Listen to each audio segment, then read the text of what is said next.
fans never see that they should know, like, are happening to make the experience better for them, or to while they're going to the games, like what are some of the things that are happening that maybe fans don't even know about that are adding to their experience?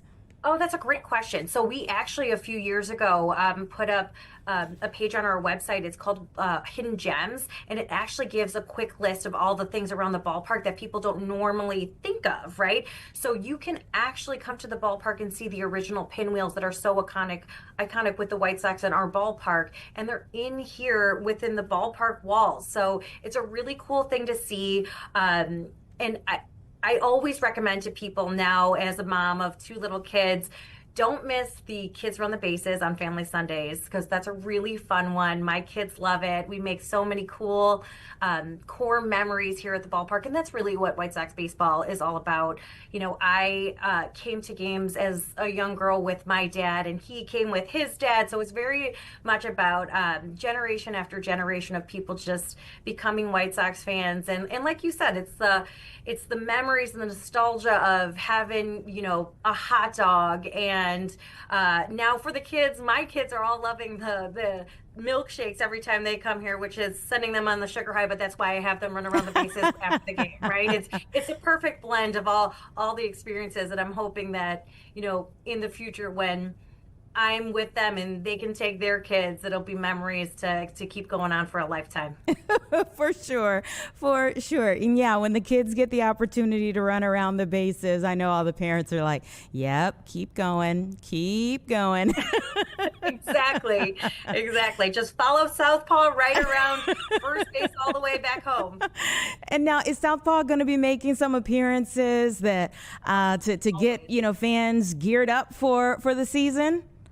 Always. Southpaw is all over the city of Chicago, just making sure he's stopping by. He's got a wonderful school prep program that he visits a few schools here in the Chicagoland area to get people thinking about baseball, but also talking to the kids about the importance of being kind. So he's got a wonderful program that he has that has people thinking about White Sox baseball, but also really important values as well. Now, do we already have a schedule out?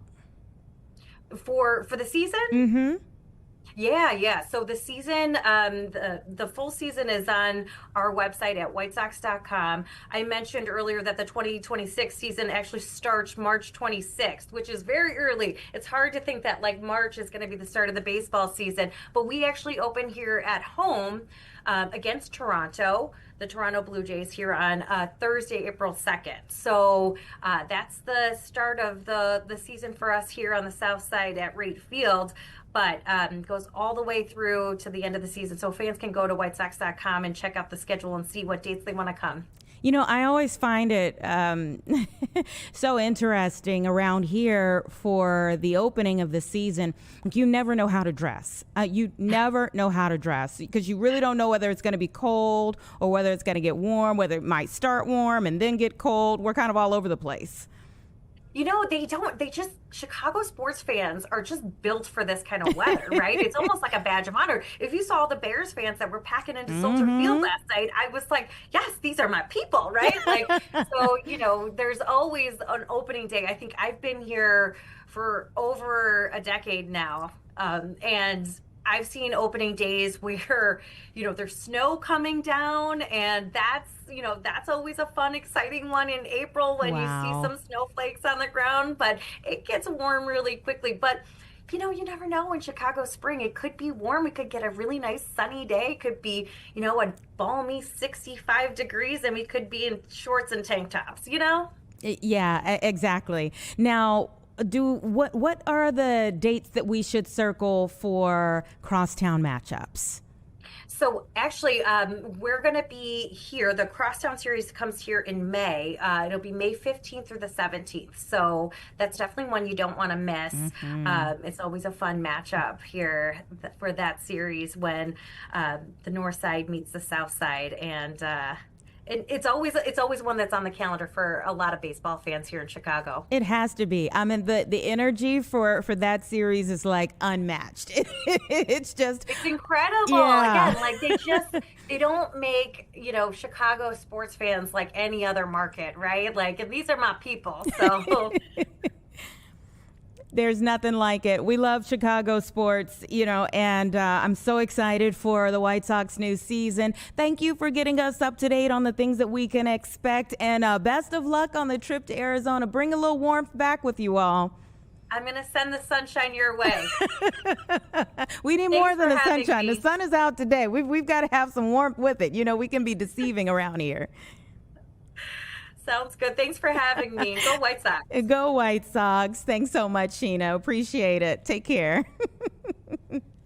Oh, goodness. It is really crazy to think about like spring things right now while it's just so cold outside. I mean, these temperatures are really biting today, but I'm excited for them going to go get some of that warmth in Arizona. I couldn't, think about them rounding the bases here right now while it feels like -11 outside. But I hope that once they come back, they are ready for a brand new season and that they really figuratively knock the ball out of the park during this season. So let's take a quick break. It's 1:16 right now. Give us 2 minutes. We'll reset. I know we had a few issues at the top of our broadcast there. I gotten some messages from a couple of folks to say, where were you guys the first 10 minutes? Listen, it is a holiday, so things are kind of, we're going in a lot of different directions around the station today. But give us 2 minutes, we'll reset, and then we'll be back.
Welcome back, everyone. Just about 1:20 right now. And as I mentioned, we're going to have a lot of conversations today, as you would expect, for the life and legacy of Dr. Martin Luther King Jr., because there are many different ways that you can think of honoring his vast legacy today and always, but of course, especially today. We have Jamal Cole from My Block, My Hood, My City, who's joining me now to talk a little bit about his teamwork today to honor Dr. King. Thanks so much for joining me.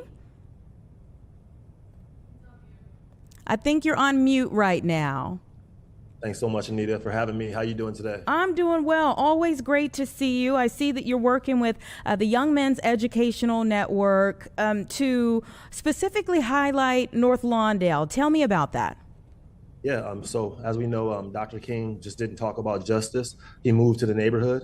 So in 1966, he moved to North Lawndale so he could live amongst the people and build relationships and help where the need was greatest. And so it's still needed. And so today we actually got to not only honor Dr. King, but move like him. So we got to walk in his shoes and knock on doors in North Lawndale, take direct action, pass out food to neighbors that have been, they've been impacted by SNAP benefits have been cut off. And, we know that wasn't cut off randomly. It was done, intentionally to harm people. And so we want to, that ain't right. And so we feel like we wanted to honor Dr. King and move like Dr. King, but by passing out food to all the residents in North Lawndale that were impacted by the SNAP benefits being cut off. Yeah, a big part of his mission was equity. And so that definitely falls into that lane.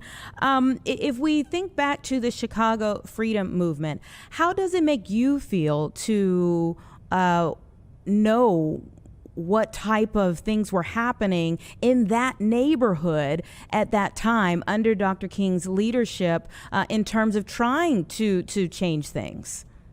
Yeah. Dr. King, he was with the Chicago Freedom Movement, and they advocated against housing discrimination and unemployment discrimination or employment discrimination. And they wanted to show people that racism wasn't just at the individual level, it's at the system level. And even if it was covert and not as overt, and how that affects us today is that oppression is real. It's a structural part of our country and its history. It was created intentionally. And nowadays it's been cloaked up and trumped up laws and false media. And we don't know how injustice is being sustained in Chicago, but real estate taxes just didn't go up randomly. They went up unequally. And for decades, Black and brown residents in North Lawndale, they have had their home values overassessed. Meanwhile, in the white, wealthier neighborhoods, the home values have been underassessed. So that leaves the Black and brown families in North Lawndale, that leaves them paying more in taxes for homes that are worth less. And so nobody calls you the N-word, and nobody showed up with a hood in front of your front door, but the effect is still the same. Families are still being pushed out, wealth is still blocked, and neighborhoods are devastated, right? So this is how the system was designed. And so oppression is real, just as it was in 1966. It's real today. It's just cloaked up and trumped up laws and false media. And we don't really recognize how injustice is being sustained in Chicago. Yeah, when you talk about systems, we had extensive conversations about the property tax bills in North Lawndale specifically, among others, but North Lawndale specifically, and how some of them went up just in this past cycle by over 100%. And it was really astounding. Yeah, it was. It's real. Racism is real. It just didn't happen by chance. SNAP benefits just didn't get cut off randomly. That was done intentionally, right? They didn't stop because people stopped being hungry. They stopped because these policies were meant to punish people. So the hunger is the consequence of a policy. That's because, racism is real. Oppression is real. It's a structural part of our country. There's all these currency exchanges in the communities and no banks. That's done by design, right? Forget drugs.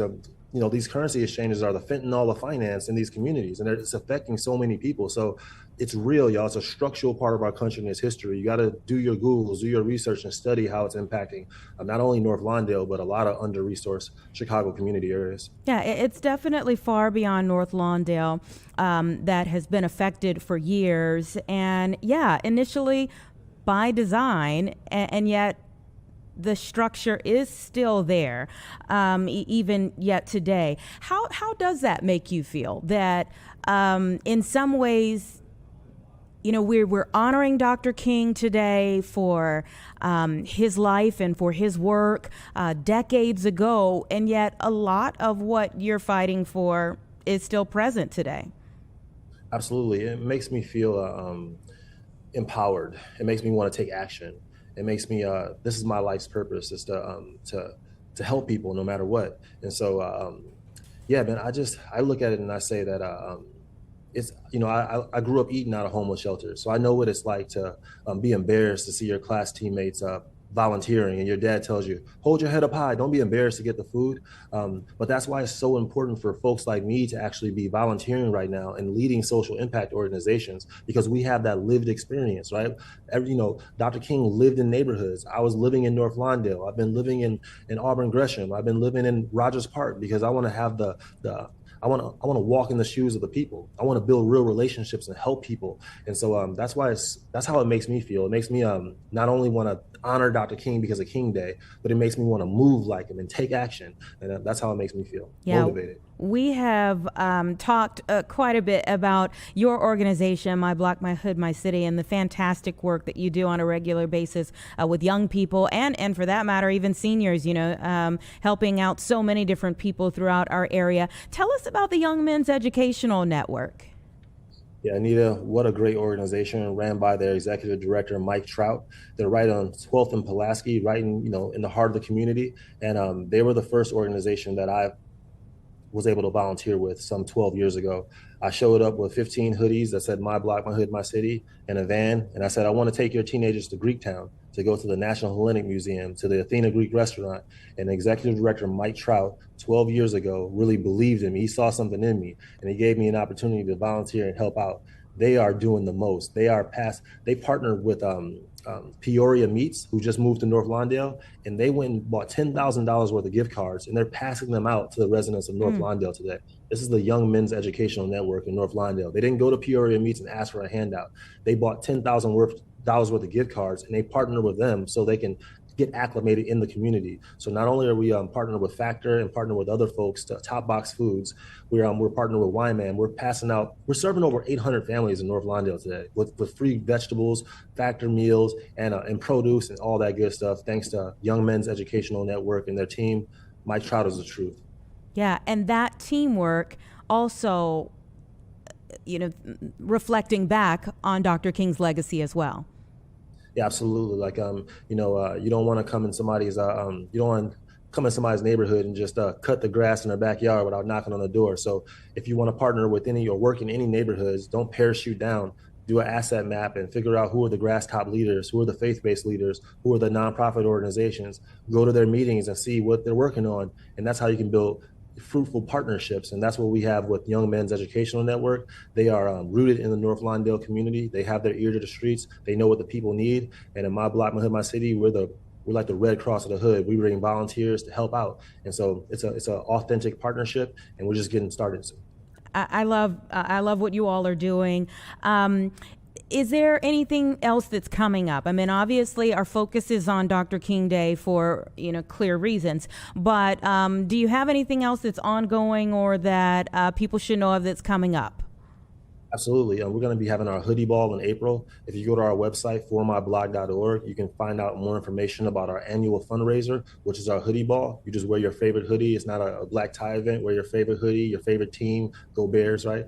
A tough season, but wear your favorite team, favorite nonprofit, favorite slogan, and come celebrate. We cannot do this work without donations. Listen, we work with 85 block clubs and 15 high schools. We have a staff of 15, and we need support. We need financial support. We need volunteer support. We need you to send the message to your friends. So go buy a hoodie. All the sales go towards the nonprofit organization. Make a donation if you can, but also show up and volunteer if you can. That's how we can use support. formyblog.org. Well, you're doing wonderful work, as I have said, and will continue to say. We appreciate what you do throughout the city, and can't wait to see more of the things that will come from it. Thanks, Anita. Have a great day. You Thanks, too. Jeff. Take care.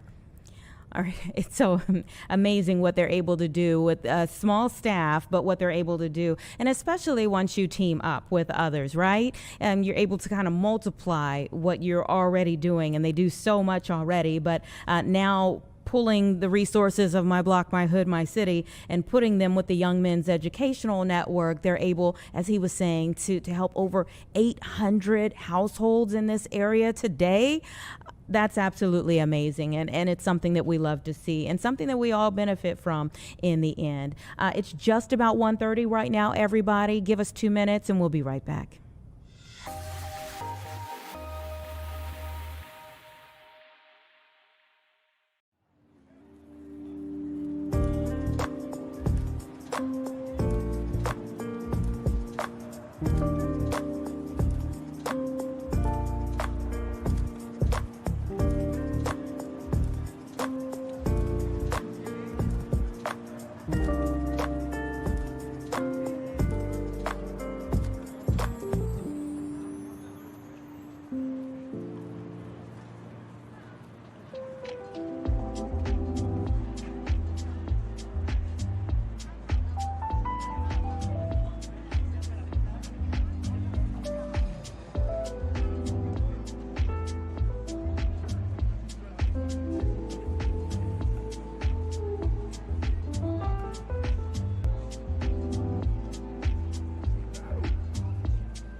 All right, everybody, we're back right now. It's just about 1:32, and we're continuing on with our conversations about the things going on around here for MLK Day, because there are so many. Starting early this morning with a Rainbow Push breakfast that was happening. Also, there was a day of service at Morgan Park High School. Beautiful to see all of the volunteers. I think they had 700 volunteers that came out to the Morgan Park High School today to help out and really just, have a show of unity and solidarity on this important day for our nation. And, there are so many different ways of honoring Dr. King and his legacy. And I want to bring in Ikhlas Akeem with the Inner City Muslim Action Network to talk a little bit about what's going on at the Imani Fest Art Studios Gallery, because this is a big exhibition there.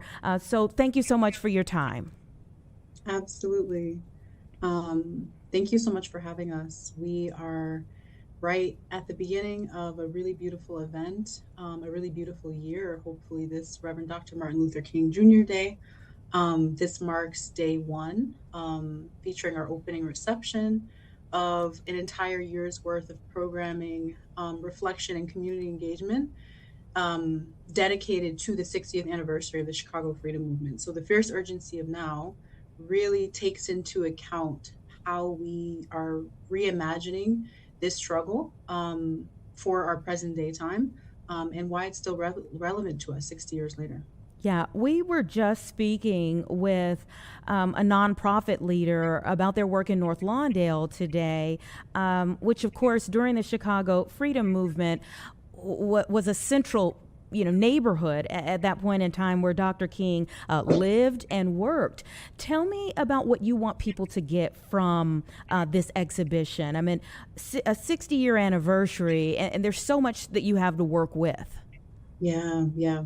This is really a time where we are calling specifically local residents local to Marquette Park, Chicago Lawn, North Lawndale, the South Side at large, and Chicagoland included, really calling them in and preparing them for this moment that we're in, featuring this very real possibility that hope and paths forward are the best way to move through this as a collective effort. We really want people to come away from this with this sense of urgency, a call to action, really to get involved in like local political efforts on the grassroots level, stay connected with one another, and most importantly, connect and continue furthering the dialogue on how we are engaging as artist activists in our moment, in our realities, our communities are facing. That's a very real problem that we've been able to hopefully help develop down here at EMET. You know, one of the things that Dr. King often spoke to, and he put in his letter from the jail in Birmingham, was that you know, injustice anywhere is a threat to justice everywhere. You say in your exhibit that you're confronting the moral crisis of the present. I would think of the Inner City Muslim Action Network. You see that moral crisis as going far beyond just the U.S. Yes, absolutely. Our work extends multiculturally, backgrounds and ethnicities included from everywhere, different countries. We are constructed on the foundation that when there is struggle, when there is injustice in one place, that means it is a symptom of injustice and struggle everywhere. And so our work has always reflected that. In particular, this work aims to reflect that. Chicago Lawn is an extremely diverse neighborhood. And we operate with that intention, knowing that there are community members that we represent reflected in this beautiful work as well. And so we call upon them for that. Everyone offering a different perspective. That is definitely our approach to furthering this conversation as a community. Mm-hmm. And you speak of insisting on the continued relevance of the movement's call for moral courage. Courage can look different to many different people. How do you see courage exhibited during the freedom movement of old, and juxtapose that to me to what you see today? Yeah, courage in the era of the Chicago Freedom Movement was an extremely active and social one, right? There were physically marching through Marquette Park, just a few blocks of where our campus currently resides. And this today looks a little bit differently, right? We have art represented in ways that it wasn't represented in the past. On a broader scale, we have the internet and social media. We have physical communities and families that are being held together by coalitions of neighborhood support, ensuring that they stay safe and that they have what they need in times that have really been difficult on the South Side specifically. And so that courage is represented in a really beautiful way, but that there are similarities and parallels between the two, knowing that at the end of the day, getting out there and being with your community, standing with them, is the most important way to gather up courage and confront the oppressive, state-sanctioned violence, all of these things that we really try to mitigate within these communities that are traditionally disinvested from. So your program is starting up at 4 p.m., I see. Walk me through what people can expect from a very literal standpoint. Yeah, absolutely. Our program tonight offers a reflection specifically on MLK's involvement in the Chicago Freedom Movement. So it opens up with a gallery viewing. We have a really beautiful artistic offering from South Shore artist Shawnee Dez. And then we open up into a panel where the two artists from the featured collection in this exhibit, Shireen Damra, also known as Shireen Creates, and then Sonia Henderson, featuring a panelist seat by Katanya Rabi. She is the granddaughter of Al Rabi. And so that is a panel that will be offering a community conversation on what has changed in these last 60 years. And we closing that out with activations and a special gallery tour, really, really a time where we're meant to offer intentional reflection on these years that we're sitting in right now. I see you have Chicago historian Sherman Dilla Thomas, friend to our station, Yes. who's going to be with you as well. How did you select the people that you have on the program, and why? So this offering, this event as an offering to our community was a collaborative effort. We worked with Janelle Nelson of the Inglewood Arts Collective, and we reached out to Sherman Dilla Thomas as a way of connecting these threads of narrative and storytelling throughout the Southside communities, and how culture, movement, and art and political action has really shaped the places that we live in. So as he is a natural fit for that. We really wanted to try to focus on engaging as many local and Southside invested businesses and partnerships as we could. And that, so it's been a really beautiful effort so far. What do you think is art's place or power in a movement? Um, Art is a form of messaging, storytelling, expression. We have created an organization that is founded on arts as healing. And so when you think about healing and what's needed in this present moment, and what was needed in the moment of 1966, the year, that we're reflecting on, presence and artistic expression, healing was a way of cooperative agency, right? Collective agency, advocating for what's needed, advocating for the conditions that Black families and Brown families were living in at the time and are still living in. This is a means of projecting feelings, expressions, struggles out into the public, and allowing people to sit with that and take it in their own way, and then put that back out into the world. So we see it as a cycle, a really holistic framework, and art is a critical component to that. Mm-hmm. You know, I have to ask each person today, especially, about reflecting on the streets that we walk on, the shoulders that we stand on, but the streets that we walk on around Chicago. When you think about, what happened in these streets in 1966 to where we are today, when you reckon with that, what goes through your mind? We are a community that engages with one another in such a way that we are asking after our business owners a couple blocks down. We're asking after the families that attend mass at the Catholic Church right down the street. We're asking after one another. And so when we talk about being in the streets, marching through the streets physically, also thinking about the scene of Marquette Park as a place of extreme significance, where the Martin Luther King Living Memorial is. We're literally talking about routes of generational struggle and success. And so honoring both of those, connecting with our community in such a way that we continue to activate these sites, continue to activate places like Marquette Park, continue to speak on and honor the legacy of Martin Luther King and the leaders of the Chicago Freedom Movement. We continue to bring these conversations up as it relates to the geographic area that we spend our time in, we spend our money, and we send our children to school here.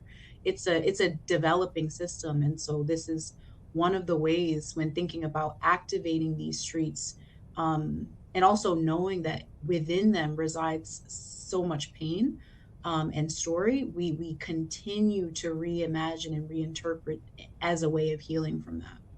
I think that's a wonderful way to look at things and to express things,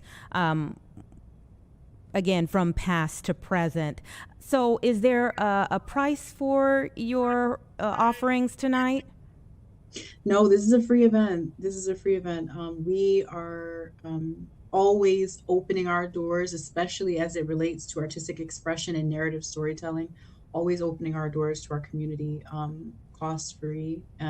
It is sold out. So I will say that throughout this upcoming year, we have opening hours Tuesday through Friday, and then as well on Sundays. You can find out more information about that on our website. But this is this is free through and through. It's of no cost to our community or any other. Well, I know that everyone who attends is going to walk away with quite a bit to think about and to ponder on and reflect upon. Thank you so much for your time today, Iklas. Absolutely. Thank you so much for having us. Absolutely. Thank you.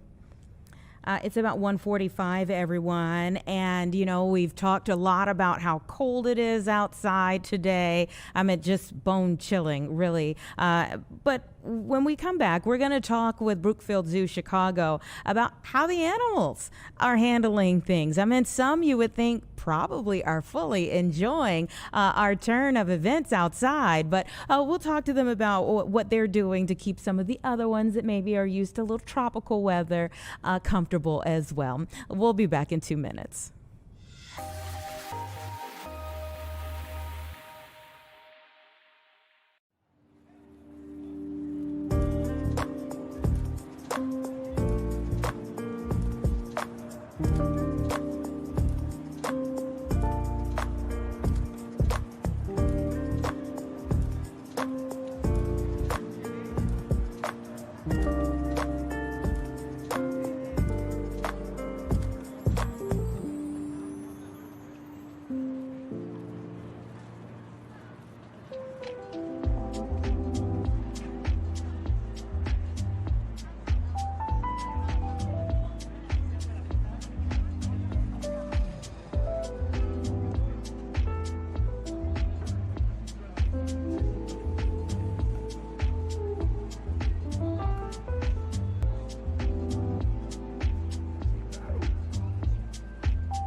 $147, and we're back talking not just about how the people of Chicagoland are dealing with these bitterly cold temperatures that we are experiencing outside. And I'll say this, we're going to talk a little bit about the weather coming up later with one of our meteorologists. As cold as it is today, this is not as cold as it's going to get this week. Boom, boom, boom. Okay. I'll tell you that now. But we want to go ahead and bring in Tim Sullivan, the Director of Behavioral Husbandry at Brookfield Zoo Chicago, to tell us how the animals are coping with all of this. Thank you so much for your time. Oh, it's my pleasure. Thanks for having us. Tim, one thing that I love about Chicago Live is that I learn something new every day on many different topics. And I have to start with my lesson for today with what behavioral husbandry means. Because when I think of husbandry, I think of like Beyonce's song, You Single Ladies. So what is behavioral husbandry at the zoo? Well, you know, husbandry at its definition means to care. And so my job is to manage all of the behavioral care here at the zoo with our animals. So that means we can make sure that the animals are being able to express all the wonderful behavior that they can so that our guests can appreciate that when they come to visit. We use behavior modification techniques to allow us to take better care of our animals. For instance, some animals will get onto scales voluntarily, or they'll give a blood sample or take an injection for a vaccine, all voluntarily. So these are ways in which we can care for them better. Aha. Okay. All right. I will remember that for the rest of my life. I'm glad that we had that part of the conversation right there. But tell me about how things change in terms of caring for the animals when we are experiencing extreme cold outside. Certainly, the Brookfield Zoo cares for over 450 species of animals, and not all of them live in warm climates, but some do. We have polar bears and Amur leopards, snow leopards, Amur tigers, bison. These are all animals that live in the northern regions of the world and are physically adapted for cold weather like this. But we have to take care of all of our animals. So the good news is we have lots of opportunities in which to provide comfort for them, regardless of what the temperature is outside. Chicagoans are used to weather. We love to talk about it and complain about it. But for the 90 plus years at Brookfield Zoo, we've found ways to make sure our animals are safe and comfortable, even in these extreme temperatures, just by predicting them, thanks to meteorologists like the folks on your team that give us a chance to prepare. And then we make sure that the animals have what they need. What does preparation look like? Certainly. So we look for instance, some of the animals that will spend time outdoors in this, some of the cold hardy animals, we'll make sure that they have more bedding potentially. We use something called wood wool and straw that if they want a little thicker bed, they can certainly make that. We have actually things built into each of the habitats for these animals that are out in these colder temperatures, actual hot rocks that are heated that allows them to find a nice place to rest or they'll go out into the sun. A lot of animals that may not be able to deal with, say, 0 temperatures, but still can be outside under certain parameters, we'll give them access to their bedrooms that are inside areas. So they have a choice to go outside, like on a sunny day today, and enjoy that. And if they get chilled, they can go inside and find a place to get warmth. Very interesting. Okay, so who are the divas? Like who are the ones you have to, kind of coax a little bit more to get some sun this time of year? We don't necessarily have to coax them out. We know that they're out there. For instance, African lions, you wouldn't think would be animals that would want to be out in weather like this. This weather is a little bit maybe too cold for them, but they have the opportunity, if they want to go outside. They have heated rocks and will go out there and lay in the sun during kind of the couple hours a day when the sun is at its peak. And then when they get a little chilled, they'll go inside. I wouldn't call them necessarily divas, but all of our animals, because they have the option to find the comfort they seek, will tend, like people, to go to the places that are a little bit warmer on a chilly day like today. And I always love the videos, like during the summertime when the animals get like the frozen treats. What are some of the things that are like treats besides the heated rocks in the winter? Yeah, for the animals that enjoy this weather, snowfall is amazing. You may have seen video of our polar bears playing in the snow, or our new Amur leopard cubs that are out. That was their first snowfall they experienced, and it's just amazing to, first of all, let them kind of see them experience it for the first time, looking up and going, where is this coming from? And go, but it sure is fun, and they'll slide and play in it. Our polar bears will, kind of take a run and slide on their backs and almost like sledding. So they take advantage of the snowfall when it's out there. Other than that, we find that animals use their habitats differently in this time. So places that do get sun, you'll find the animals will spend more time there, as we would too, if we would find places in which to get comfort. So it really depends on the animal, but what we do at Brookfield Zoo, making sure that they are both safe and have these opportunities to express this behavior, we just make sure that it's available for them. Yeah, which ones do you have to protect a little bit more, maybe from themselves during this time of year? Yeah, those animals, if we have temperature parameters for all of our animals for both too hot or too cold. And if those parameters can't be met and there's risk for them being out in those temperatures, either inside or even, outside or even inside, we'll find ways in which to make sure that they're in the right place. We don't necessarily, kind of like kids, we expect them to make good decisions, but sometimes they get so distracted by playing, they forget that they're getting cold or something like that. So in those cases, we'll maybe keep them inside for the day because it's not necessarily we can't have them make the choice of staying out when it might not be safe for them to do so. Tim, are there some things that people should know before coming to the zoo during the winter that are just different from the summertime? Certainly, that's a great question. And for your guests, they may not know that we have most of our days are free in the months of January and February. And so general admission is you can come in and just enjoy the zoo. And at this time of year, if you come in the summer all the time, you miss so much great behavior. Where, like I said, those winter hardy animals are out just having a great time. Watching the bison run around the snow is awesome. So come on out. Of course, we're an outdoor habitat or outdoor exhibit here. And so dress warmly. But the nice thing is we have lots of indoor spaces for you to come and warm up. So you go out there, watch the bison or watch the polar bears, and then go inside, grab a hot chocolate or sit down at one of our restaurants and warm up a little bit.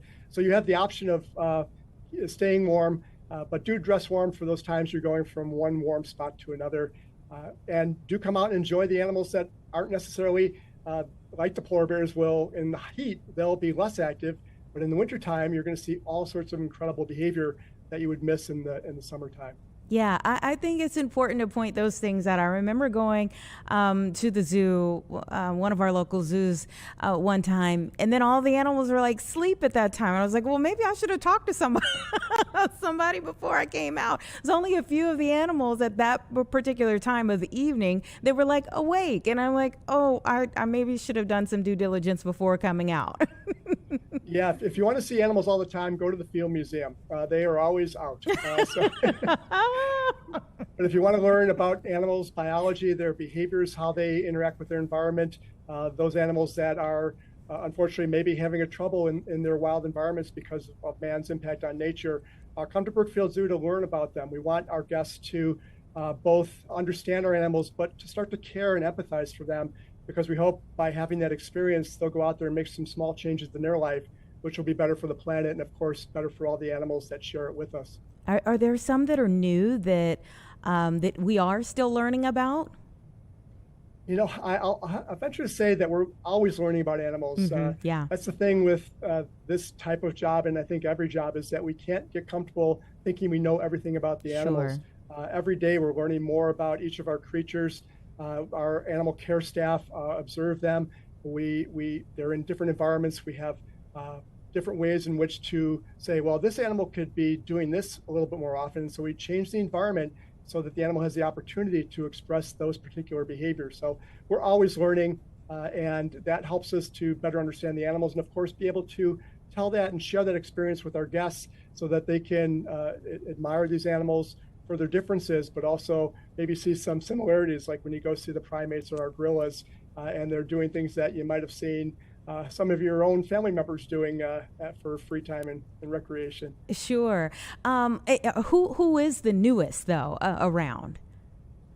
Wow, I'm trying to think. Well, I mentioned the Amur leopard cubs, that's an extremely endangered species. So if you're going to come to the zoo, especially in these cold weathers, please go and see them, because first of all, they're out playing and having a great time. They're super cute, but they are the next generation of a species that is having a hard time adapting to the rapid change of our planet. And so we want people to really appreciate them and all the animals that are like them.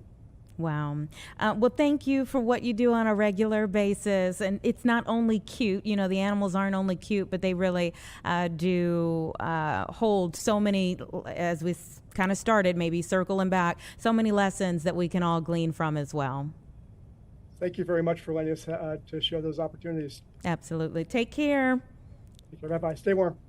We'll try. All right, it's 1:58, everyone. We're going to take a 2-minute break, and then we are waiting on a live event to take place. We'll see whenever that starts up, but we're also anticipating a conversation next, if that live event still hasn't happened, about Greenland. You know, the Greenland has been such a big point of contention.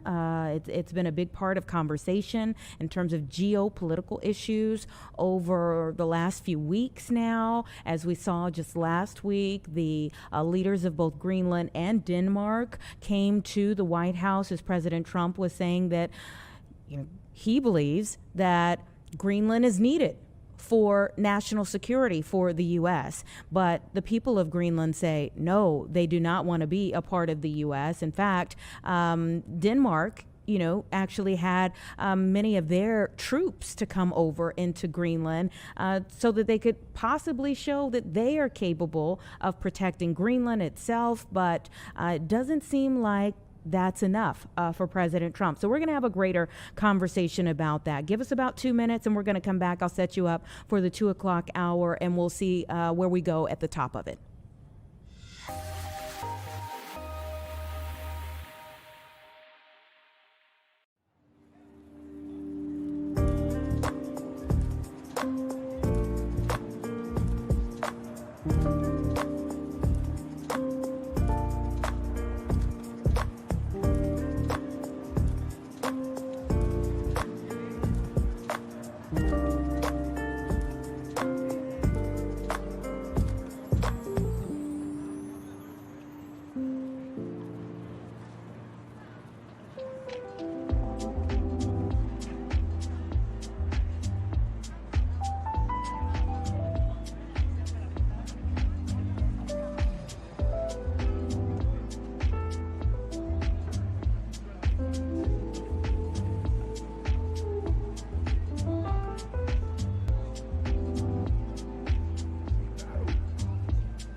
Hey, welcome back, everyone. We're now in our 2 o'clock hour. Thanks so much for staying with us here on Chicago Live. And if you're just joining us, I'm Anita Blanton. Thanks so much for being with us as well. Let me tell you a little bit about what we are anticipating here for the show in this 2 o'clock hour. We are going to talk about this weather outside.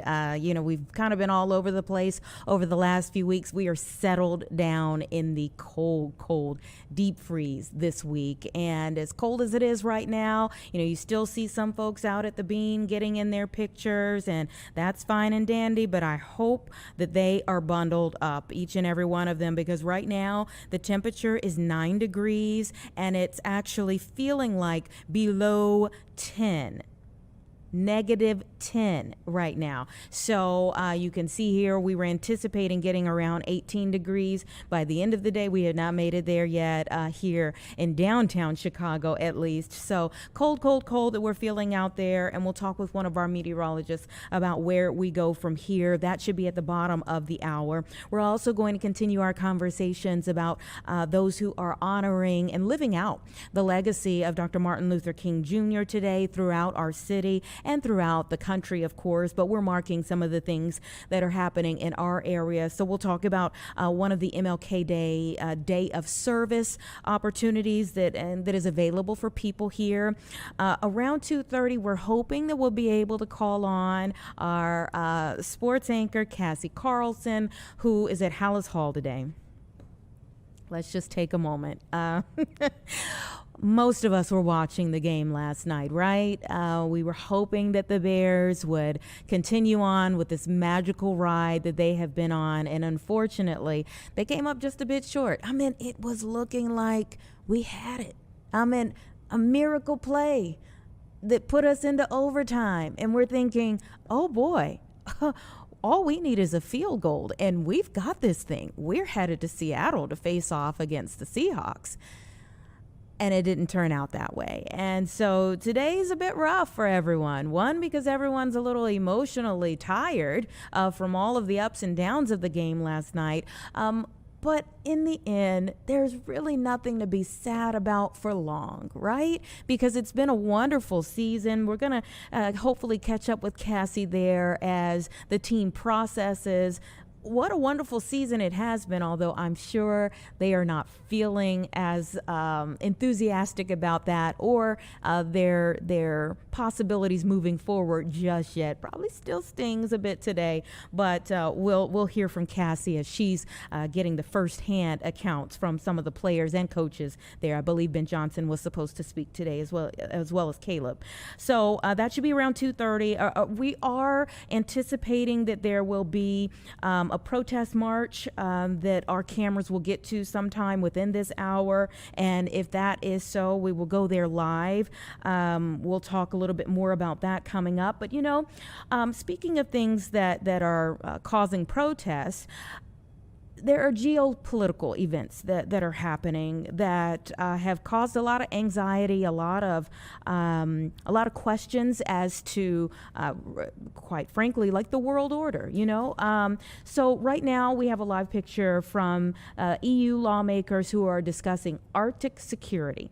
Now, a part of this discussion, of course, comes from what's been said here at home in the U.S. over the last week or two here, as President Donald Trump has been, asserting that the U.S. needs Greenland in order to have national security.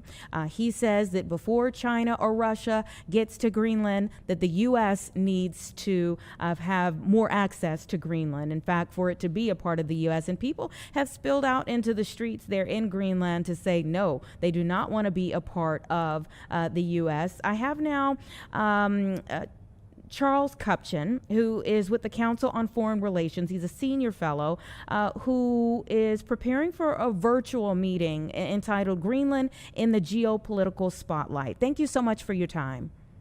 Good to be with you. So tell me your assessment of how important this moment is in this discussion. Well, we are at, in some ways, a historical inflection point in that the United States has, for the last 100 years, if not longer, been on the side of self-determination. The Revolutionary War was in some ways the first act of rebellion against empire, and we led the charge against delegitimating colonialism and imperialism. We're now looking at an American president who is floating the idea of using economic and military coercion to potentially annex the territory of a democratic ally, Denmark. Greenland belongs to Denmark.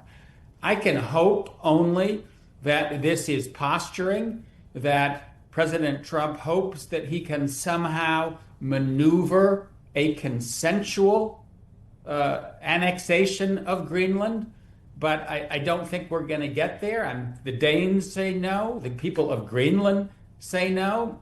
Denmark's allies say no. So right now, I think we're just in a very, very unusual and dangerous spot with a big rift opening up with the allies that have been by our side since World War II. Yeah, I mean, pretty much the whole of NATO is saying, if you do this, we're going to have big issues. Yeah, I mean, I do think that one has to kind of draw a line between going into Venezuela and grabbing Maduro, bombing Iran's nuclear sites, trying to bring peace to Ukraine. You can agree with these moves, you can disagree with these moves, but they're kind of in the zone. This is not in the zone. This is from outer space, right? This, in some ways, borders on the unthinkable, that the United States would actually use military force to grab territory from an ally. Back in the 19th century, during the period of Manifest Destiny, we expanded westward aggressively. We grabbed a chunk of Mexico. We bought Alaska. but we bought it, right, consensually with Russia. This really is crossing a red line into a world in which the United States could commit an act of imperial aggression. We need to call it what it is. You know, I was listening to an interview with former Vice President Mike Pence over the weekend, and he said while people may not agree, which I think this happens often with President Trump, he says that while people may not agree with the means in which he's going about this, he agreed that the U.S. is that this is a matter of national security in terms of having Greenland. Do you agree with that? That maybe the means are wrong, but or questionable, but ultimately the U.S. does need Greenland in the end? You know, if you look at the specific arguments that President Trump makes about the security of the United States and the importance of Greenland in that security, the arguments are not off base, right? He talks about increasing great power competition in the high north. Is it happening? You bet it is. The Russians and the Chinese are both trying to increase their strategic access into the Arctic region. Do the Greenlanders have a lot of minerals? Yes, they do. They have rare earths. Is it important for American missile defense? Yes, it is. We have radar installations there. Maybe we should deploy missile interceptors there. But, and this is a big but, we have an agreement with Greenland that goes back to 1951, the early days of the Cold War, that gives the United States complete access. We want to build another radar, we can do it. We want to put some naval vessels there, we can do it. We want to send an American mining company there to start drilling, we can do it. They will help us. They will say yes. They will work with us. So why exactly Trump wants to own Greenland and not just work with our allies cooperative to enhance collective security, I don't know. He said in an interview recently that it's psychologically important for him. I guess that's the voice of a real estate developer. And I'm also guessing that Trump is in some ways looking for his place in history. He wants to be among those American presidents who put a big flagpole into the ground and dramatically expanded the territory of the United States. You know, that may have been what American presidents did in the 19th century. It ain't what American presidents do today. And what does he says that this has to do with the Golden Dome. Could it? Yeah, I mean, I made that reference to radar and to missile interceptors. Right now, at the Patuxent Space Base that we have in Greenland, we can monitor missile launches in Russia. We can monitor satellites that are in low Earth orbit. If we wanted to deploy a missile defense, you might want to put missile interceptors there that could block missiles that have been launched from Russia, for example. But again, we can do this. We have allies. We can build out whatever infrastructure we want to build out, which is exactly why there's already a base there. So exactly what ownership would get us, especially when the downside of ownership could potentially be war with an ally and the dismantling of our NATO alliance. You cost that out, not a good bet. And he does see himself as a wartime president. There are a lot of different issues that could fall under that. But let me ask you this. Maybe we should talk a little bit more about when you talk about allies or our relationship with the Danes. So the Danish military came in almost immediately after his initial comments to kind of, it seemed like, kind of say like, hey, we've got this. We will protect Greenland. A lot of people don't realize just how many Danish soldiers or troops were lost in a cohesive effort to fight back after 9/11. Listen, we've been standing shoulder to shoulder with our European allies, in some ways going back to World War I, but NATO emerged after World War II. And NATO successfully outlasted the Soviet Union. NATO was by America's side after 9/11, took on a mission in Afghanistan, was flying aircraft over Turkey during the counter-ISIL campaign. Right? We've been a team, and a very successful team, since 1949. And that's why I think you have a lot of people on both sides of the Atlantic kind of scratching their heads and saying, what's going on here? Why would you want to threaten an alliance that has been so successful in advancing our collective interests? And you mentioned Vice President Pence. It is the case that a lot of Republicans are finally standing up and saying, this does not make a lot of sense here. Let's let cooler heads prevail before we do a lot of damage. We're right now, I think, at a very, very important moment where Trump has said, okay, I'm ready to levy tariffs. Apparently, there was a letter that he exchanged with the head of Norway saying, well, you didn't give me a peace prize, a Nobel Peace Prize, so I'm not going to focus on peace anymore. The implication, I guess, is I may focus on war. This is very dangerous stuff. And I do think that we really need to raise our voices, get Republicans to speak up, and to push back on this idea before a lot of damage is done. Well, the implications are vast. Thank you so much for your time, for sharing your expertise with us today. And I'm sure we may need to call back on you. Good to be with you. Bye-bye. All right, you take care. It's 2:15 right now, and this is an issue that's not going away. So it's an ongoing conversation, and as we get in some new information, some new developments come in, we'll access those thought leaders that we can to expand on our thinking on all of this, because there are so many different aspects for us to consider when it comes to these types of events. Again, these geopolitical situations that we have going on right now, and there are several that are all happening right now. So this was our conversation on Greenland. Of course, we could very well tie this to our conversation. As he mentioned there, it may be different, but in some ways there are some ties to what we're seeing with Venezuela and others.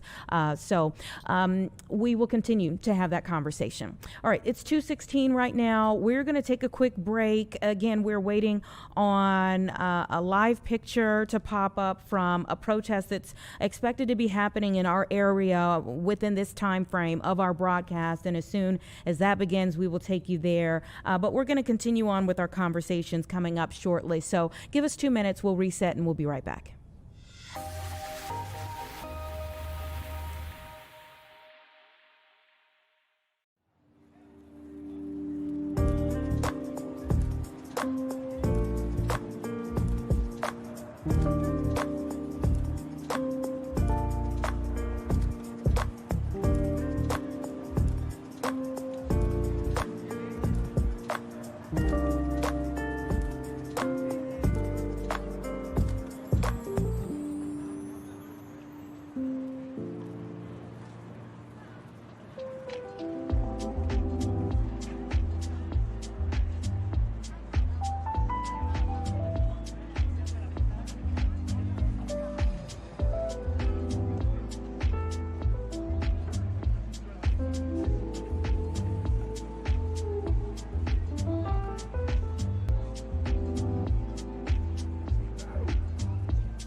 right, we're coming up on 2:20, everyone. And, just a few moments ago when we were talking about the issue of Greenland, I said before we went to break that we would continue the conversation when new developments happen. That's kind of what we do, First, we have a conversation about what's happening at the moment. But as things happen along the way, we're not afraid to kind of call back in to the folks that we've initially talked to see what has happened since our initial conversation regarding the issue that initially brought them on. And that's the case with our next guest here. We have a member of the Archer Guardians as they fight the city, really, asking CDOT to bring back 2 lanes in Brighton Park. Very important conversation to have about what's going on in their neighborhood. I want to bring in now Claudia. Thank you so much for your time. No problem. Thank you for having us again. Okay, so Claudia, the last time we spoke, you all were, it was kind of very new, this issue about what was going on with the lanes. I think the city was just starting to put in some blockades in your neighborhood. Tell me what's happened since then. Well, now most of Archer Avenue and Kedzie are almost completed. These bump outs, concrete bike lanes on both sides of the street, reduced 2 lanes to 1. We have seen the severity it has caused to our community. The community is devastated. They feel unheard. Our alderperson is not responding to our demands to ask why this is happening. Why wasn't there any real community input, especially our small businesses? And after speaking to small businesses, we went door to door to see what their take was on this. And all of them, we have yet to hear one to support these bike lanes. They're all hurting. Drop-offs of people. Their usual customers are avoiding Archer Avenue. Their usual customers are avoiding Kedzie. They're rerouting themselves because their commute has doubled in time. And this is really going to change the face of our community. And it's really sad because this is a working class community and we're not being heard. I want to break down a few different aspects of what you said, because you all have been protesting this really from the beginning, as mentioned. What are some of the things that you all have tried to do? I mean, you mentioned trying to get a hold of your local alderman, but what are some of the other things that you all have been doing? Well, today is our week 8 of protesting. So we are protesting every Monday from 4 to 6 in front of the alderperson's office, which is on Archer and Rockwell. This is our 8th week. We've been coming out strong. We are protesting to be heard. We FOIA'd CDOT to see exactly how this process came about. We want to know who are the interested parties, who has been commissioned doing these surveys, where are these surveys, who participated in the surveys, how was the community outreached, what businesses participated in the surveys, and then we also want to know the cost. What is this costing the city of Chicago for unnecessary bike lanes? Where is the design planning? There's a lot of unanswered questions, and the major issue is the safety of our bikers. We are not anti-bikes. We are not anti-safety. We want safe streets. We want safe bike routes. But putting bikers on truck routes is suicide. These truck routes are meant for trucks because there are major arterial roads in our community that lead to the BNSF yard, to lead to different businesses, and this is not the way to put safe bike lanes in major arterial streets. So as I understand it, this is a part of the Complete Streets initiative, and it's for almost 2 miles of Archer between 47th Street and Western Avenue, and then also another almost 2 miles of Kedzie between Archer and 28th Street. What do you say to those who say, I mean, I know you mentioned this doesn't keep cyclists safe, but there are cyclists who are fighting for this. Yeah, we see the cyclists are fighting this, and we have spoken with the counter protesters to prove our point. If you drive down there now, a lot of them are flooded. They're filled with debris. They're not safe for cyclists to bike right now. These concrete bumpers do not make sense. There's no way to clean them, and we don't have the infrastructure to clean them. So they're flooded with ice, and the thing is, now these bikers are riding on the streets. So there's the bump outs, there's the truck routes or the street itself, and then you have the bikers on the streets because they cannot bike on these protected bike lanes.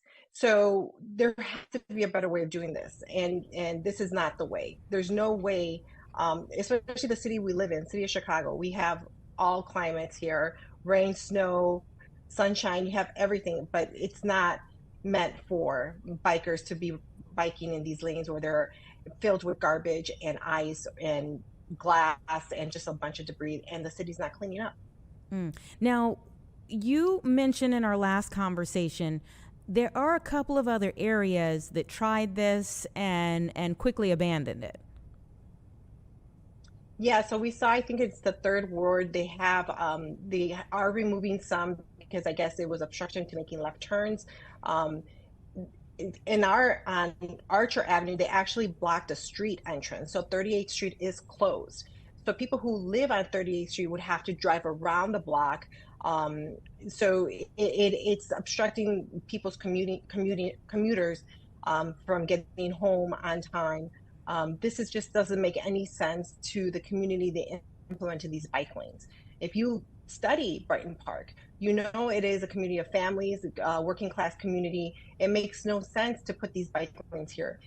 Cyclists argue about keeping them safe, about accidents, and if you study where these bike lanes are installed in, there has been 0 bike accidents on these roads. So why specifically Archer Avenue from Western to 47th? Why specifically Kedzie Avenue from 31st Street to Archer? Why these streets? It makes absolutely no sense because there is no bike accidents, and there really is not much bikers riding on these bike lanes. If you see, it's mostly people in their trucks and their cars, delivery drivers. Those are the people who use these roads, and they're creating bike lanes for a community that does not exist. So those who counter your argument say it's also about pedestrians, that this will calm traffic a bit, that they will also get a walk signal, marked crosswalk, curb extensions, crossing islands here, and that bus boarding islands will enable the operators to pick up customers without having to pull back and forth from the curb. So there are some other aspects to it besides just cyclists. Has there been at any moment, I'm sure there have been some meetings about the overall project. Were there any meetings of the minds where like all of these different things were expressed and maybe any compromises that were brought up?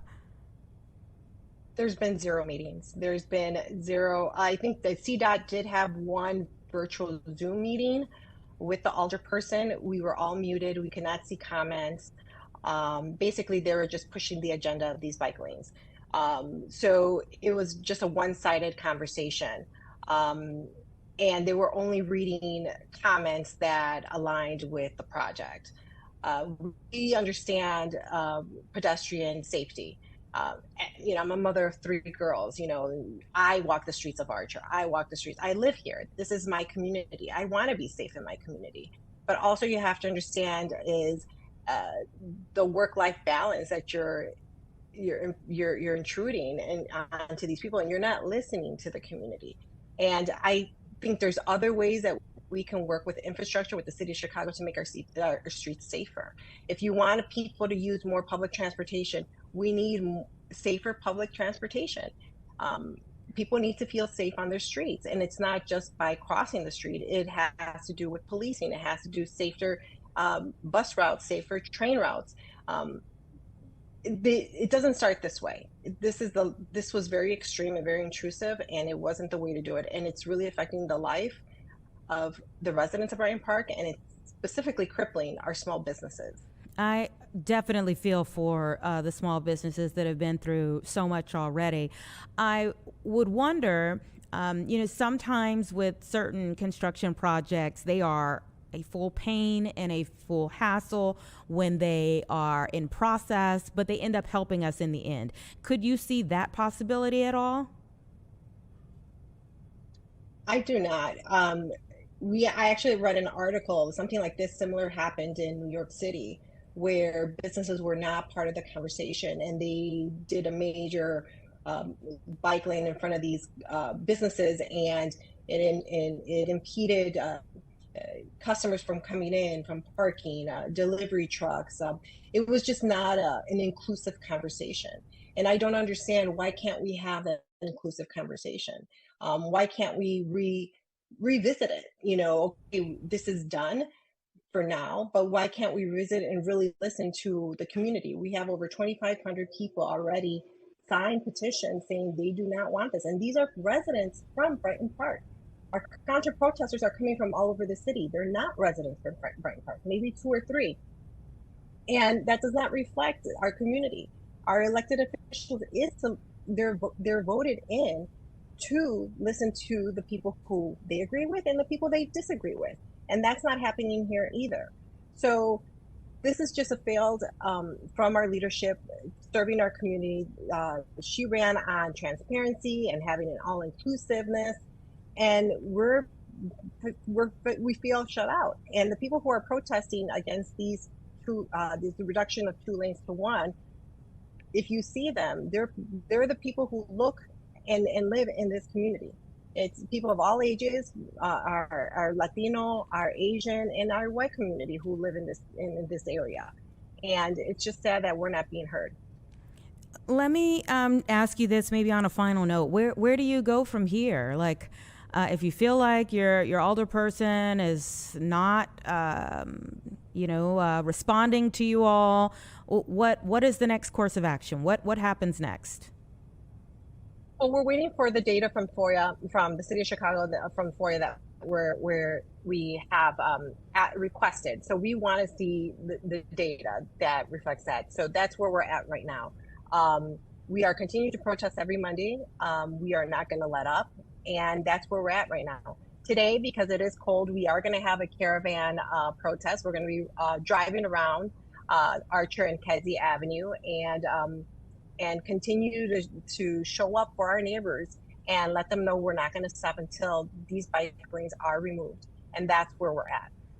All right. Continue to keep us updated. Thank you so much for your time today, Claudia. Thank you so much. All right. Take care.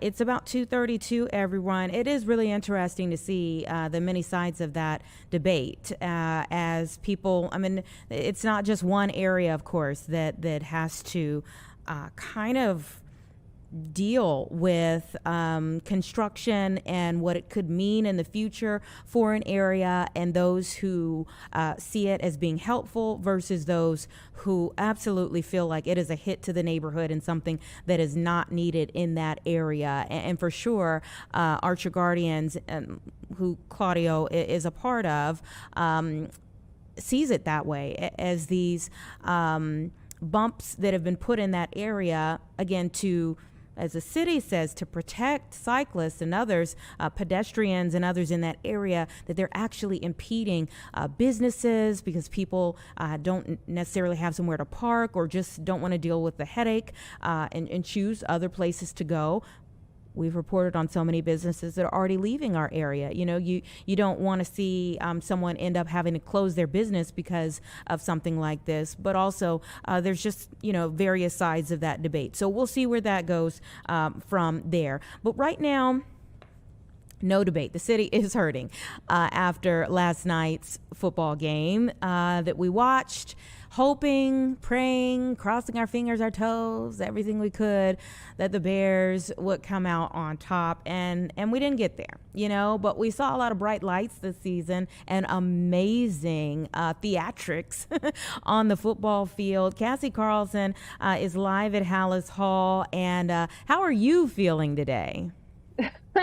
I don't think it's hit me yet, honestly. We're still in a kind of a routine. I got home around midnight last night from the game, woke up this morning, came right back up to Hallis Hall. So it still kind of feels like you're in like Bears Mm-hmm. mode a little bit. Mm-hmm. It'll hit me later this week when we don't have a practice to watch or interviews to do or a game to prepare for, because we were hoping that we'd be on our way to Seattle this weekend. But an incredible ride. I mean, great game, memorable game. I'll never forget it.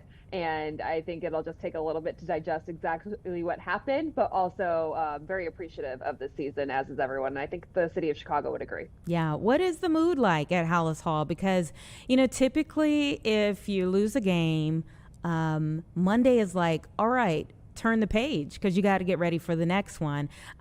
And of course, now it's at some point you have to turn the page to get ready for next season, but we're not there yet. So what is the mood like in Hallis Hall? Yeah, I think Caleb Williams put it pretty well that he had a moment to reflect driving home from Soldier Field last night, because typically on a Sunday night you would think about what time you have to get up on Monday to go into the building, to have a team meeting, to watch the film, and then you realize that that routine is no longer, and the season just kind of truly does come to an abrupt end. And this is locker cleanout day. It's a very weird day because guys have their exit meetings with Ben Johnson, Ryan Poles, their position coach. They literally have these giant moving boxes filling up the locker room, and they're just throwing their cleats in there, their extra clothes, stuff they want to get rid of. And honestly, there weren't many guys in there today. I got the sense that a lot of them either had meetings later today outside of the media open locker room slot, or they just quickly had their meeting and cleaned out their locker and they left. So we talked to Caleb Williams, who stood at the podium for a little bit. We talked to Kevin Byard, Jaquan Brisker, those two guys, part of the Bears secondary. Both will be free agents now that the season is over. So you wonder if they're going to be back next season. While they both want to be, you just don't know what the plans are for the future.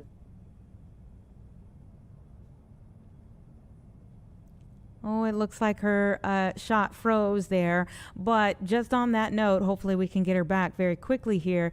But on that note of like the season ends and you really don't know what next season is going to look like, I mean, as much as we want to all believe what would have been a touchdown in the in that first Bears drive. And so, it's a sad day. It's a bittersweet day. And we'll hear more from Ben Johnson and Ryan Poles later in the week. But locker clean out is always a tough day for everyone. Yeah, your shot froze for a moment there. And I was just saying that you really don't know like what next season is going to look like. As much as we all, saw potential, right?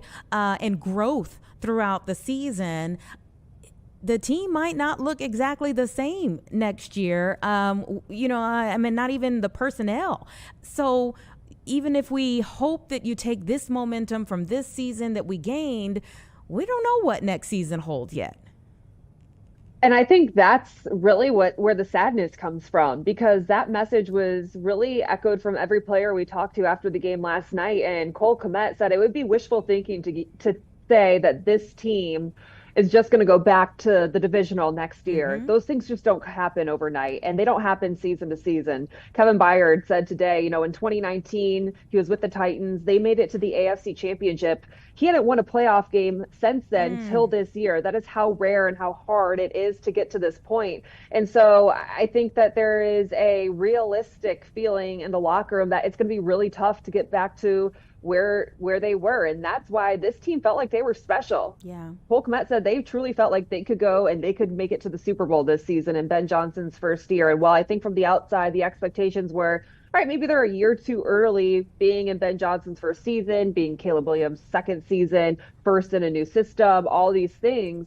I mean, they were a team that had so much magic throughout the season, and it just ran out. That catch that Cole Kmet had to send the game to overtime amazing. Was unbelievable.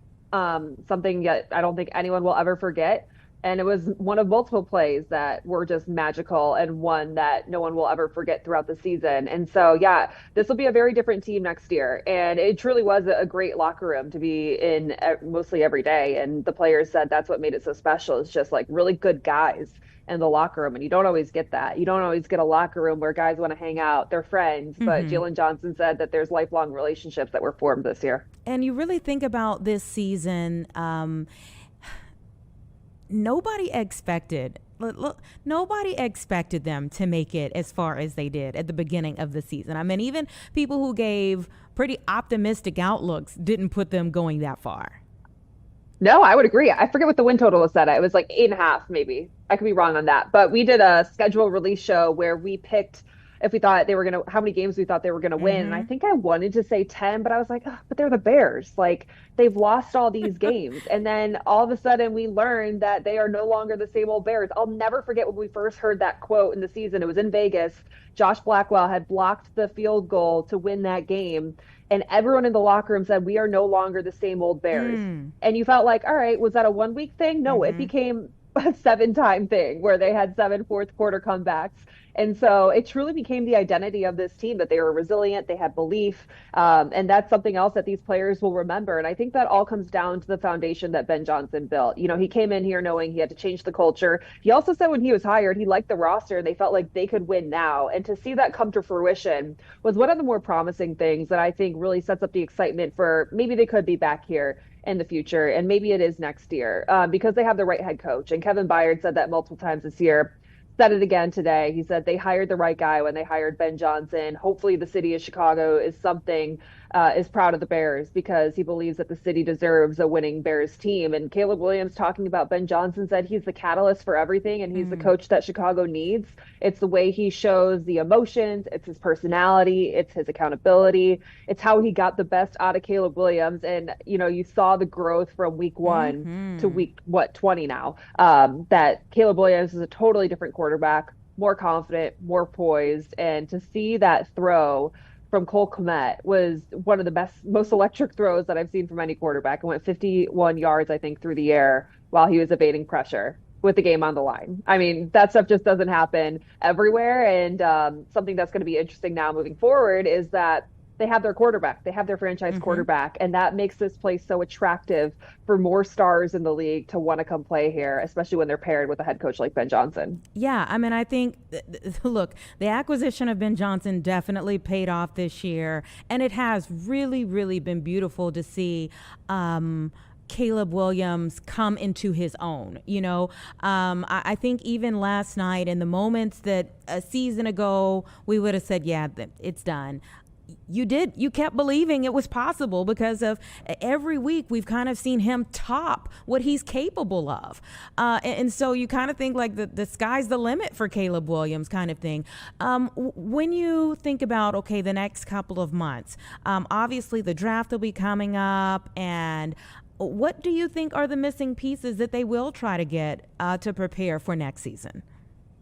I mean, I think, you know, this is so funny that we're talking about this because of the way the defense played yesterday. I mean, no one thought this Bears defense could stop the number 1 passing and scoring offense in the NFL with Matthew Stafford. And they came out and had the best game of the season when they needed to. But I still think you need to see the defense play more consistently throughout the entire season, and they need to find a way to get pressure from their front 4. So if I'm the Bears, I'm probably looking at bringing in another elite pass rusher, someone that teams really have to game plan for to get pressure on opposing quarterbacks, because Dennis Allen throughout the season, Montez Sweat, he had double-digit sacks for the first time in his career with a single team. It just wasn't fully consistent throughout the season. Yeah. And Dennis Allen a lot of times had to find a way to dial up pressure with some extra pieces of the secondary and to blitz a lot more. And so I think if you could just get more consistent pressure with your front 4, that would, you know, rushing coverage, they say, works together. It takes a huge load off your secondary. And then I also think the secondary could look a lot different. Remember,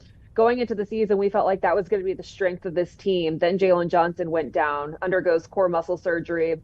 He comes back late in the season, but not 100%. And Nashawn Wright kind of steps up in his place. He played well, I would say, and then kind of fell off towards the end of the season. He's a free agent. Kevin Byard's a free agent. Jaquan Brisker's a free agent. There's just a lot of pieces on this Bears defense that it could look very different. And so that'll be one of the main things we look out for. And then I think you have to look at left tackle and see what they're going to do there, because Ozzie Trapillo had a season-ending injury that he suffered in the wild card round, and he could be missing the majority of the season next year. So you have to find a solution for left tackle. They really have fixed their offensive line as a whole and every other position. I don't know that they feel like they found the long-term answer at what is considered the most important position to protect Caleb Williams' blind side. And so those would be the 2 positions. And they call those edge rushers.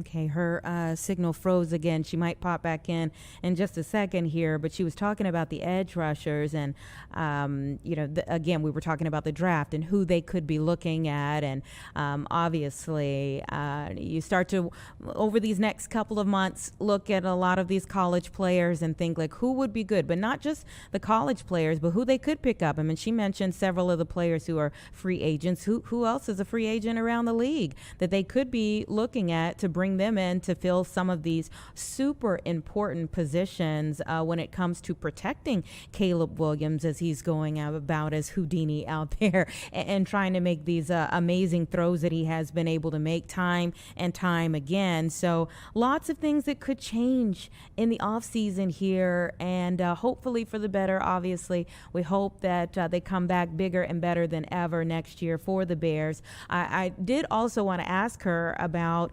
someone like Colson Loveland. We have you back here. I wanted to ask you about Colson Loveland. I know he was being evaluated for a concussion last night. What came of that? So Ben Johnson said he was the only one that didn't finish that game. We have not talked to Ben Johnson today. We'll hear from him later in the week. So we don't have an update on Colston Loveland. And if a player doesn't finish a game, they don't talk to the media. So no update on that. You hope that he's okay. Head injuries are always scary. Yeah. So we'll hear more on that. I mean, Colston Loveland became at times, you talk about Caleb Williams being the best player on the field. I think there's an argument that Colston Loveland at times is also the best player on the field. And I think that just speaks to more of the core that the Bears will have for the future. You think of guys like Caleb Williams, Roma Dunze, Colston Loveland, Luther Burden, Kyle Monungai. The list goes on and on when you think of young guys, especially on offense, who are going to be in Chicago for a long time together. And so I think that gives you a ton of promise. And I'll just always think back to of Caleb Williams saying at one point, this is the first year he is in Ben Johnson's offense. He didn't expect to have it mastered by year one. Yeah. So I feel like the fun's just getting it started, and that, like, as he is in this system more, learns it more, like, can you only imagine what's going to be happening in the plays that he's going to make when he has a better understanding and more control in this Ben Johnson offense? I mean, I know players say it's going to be hard to get back here. It could be wishful thinking to think they'll be a playoff team next year. But there's still so much promise from what we saw this year that I think can carry over into the future. Certainly a lot of promise. Walk us through your day today. What can we anticipate that Cassie has to work on today? Yeah, so I mean, it was a quick turnaround this morning to come back up here. They had a team meeting at 9:30, so not much sleep last night. We did open locker room where we talked to a bunch of players. We talked to Caleb Williams. We have Chicago Sports Tonight coming up tonight from 9:30 to 10:30 on Fox. And then, of course, the latest news in the 4 and 5 o'clock newscasts on Fox Chicago as well. So it's kind of the end of the Bears season. It kind of hits you. You're like, all right, maybe I won't be here tomorrow. So, yeah, it's a bittersweet ending, but still, I think a lot for Chicago to be proud of. And I'm sure as these players reflect on it more, it'll be one of their more memorable seasons. Cassie, I'm going to ask you two things before I let you go. One, what was your highlight of the season? Oh my gosh. I know it's tough. Yeah, that's tough. It's the first winning Bears season I've covered in my 4 seasons here. So just winning changes a lot about your experience, but I will never forget, it was last week in the wild card, the touchdown to DJ Moore and the final minute 30 of watching Jordan Love and the Packers trying to march it down the field to win. I mean, cardiac Bears, they truly were. And so I was standing in the end zone basically for that game, and to hear just the crowd, which is the loudest I've ever heard at Soldier Field, and to hear it go silent when Jordan Love threw the final pass and then it fell to the ground incomplete, and just the eruption of that place is something I'll never forget. It was truly one of a kind. A lot of people said that was our Super Bowl. Oh yeah, beat the Packers. Hey, Yeah. Bears beat the Packers twice this year. They knocked them out of the playoffs. Like, we're always going to remember that. And what a wonderful moment that was. And then, of course, okay, if we put the Bears conversation right over here, there is a big game for tonight. Will you be watching, anticipating? What's your prediction for the game tonight for Indiana and Miami? I know, I'm so in NFL. I actually forgot there is another football game to watch tonight. I mean, shoot. why would anyone pick against Indiana at this point? Like, I feel like it has been the best, biggest game yet. Every game they've played this season. My mom's an IU. She's a Hoosier. I'll go Fernando Mendoza beating Miami in the national championship. I mean, that's equally as great of a story as the Bears were this season. So I'm a big time girl. I went to Illinois. I'm happy for the Hoosiers. All right. We'll see what happens tonight. There's still more football for the football fans, even though that's kind of what we have to focus on now since, we're all just kind of processing the Bear season ending. Yeah, it'll take some time. It will take some time for sure to kind of get past what last night was, what it could have been for our season, but also what was. It really was a beautiful season. And Cassie and I both came here to Chicago right around the same time, I think within weeks of each other. And so, yeah, it's the first time we've really seen winning Bears culture, and it's amazing. So what a beautiful season it has been. Sad to see it end, but hopefully, there's more to come. All right, it's about 2:50. There is more Chicago Live to come, so give us 2 minutes and we'll be right back.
Okay, 2:52, everyone. Thanks so much for still hanging with us there. We were having our conversation before the break about the Bears and trying to get past the season that we have had. Looking forward to tonight when we can look at some college ball. But of course, today, the big thing about today is honoring Dr. Martin Luther King Jr., someone who pushed for peace and equity and freedom and so many other wonderful things in our country. And there are so many ways because of how many things he championed.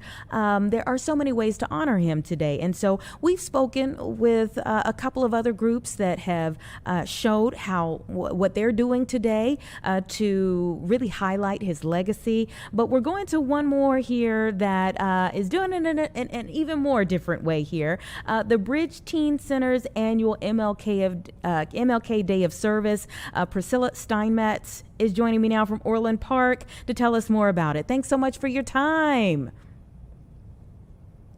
Oh, can't hear you here. I think you're muted. And I was sensing a lot of excitement there.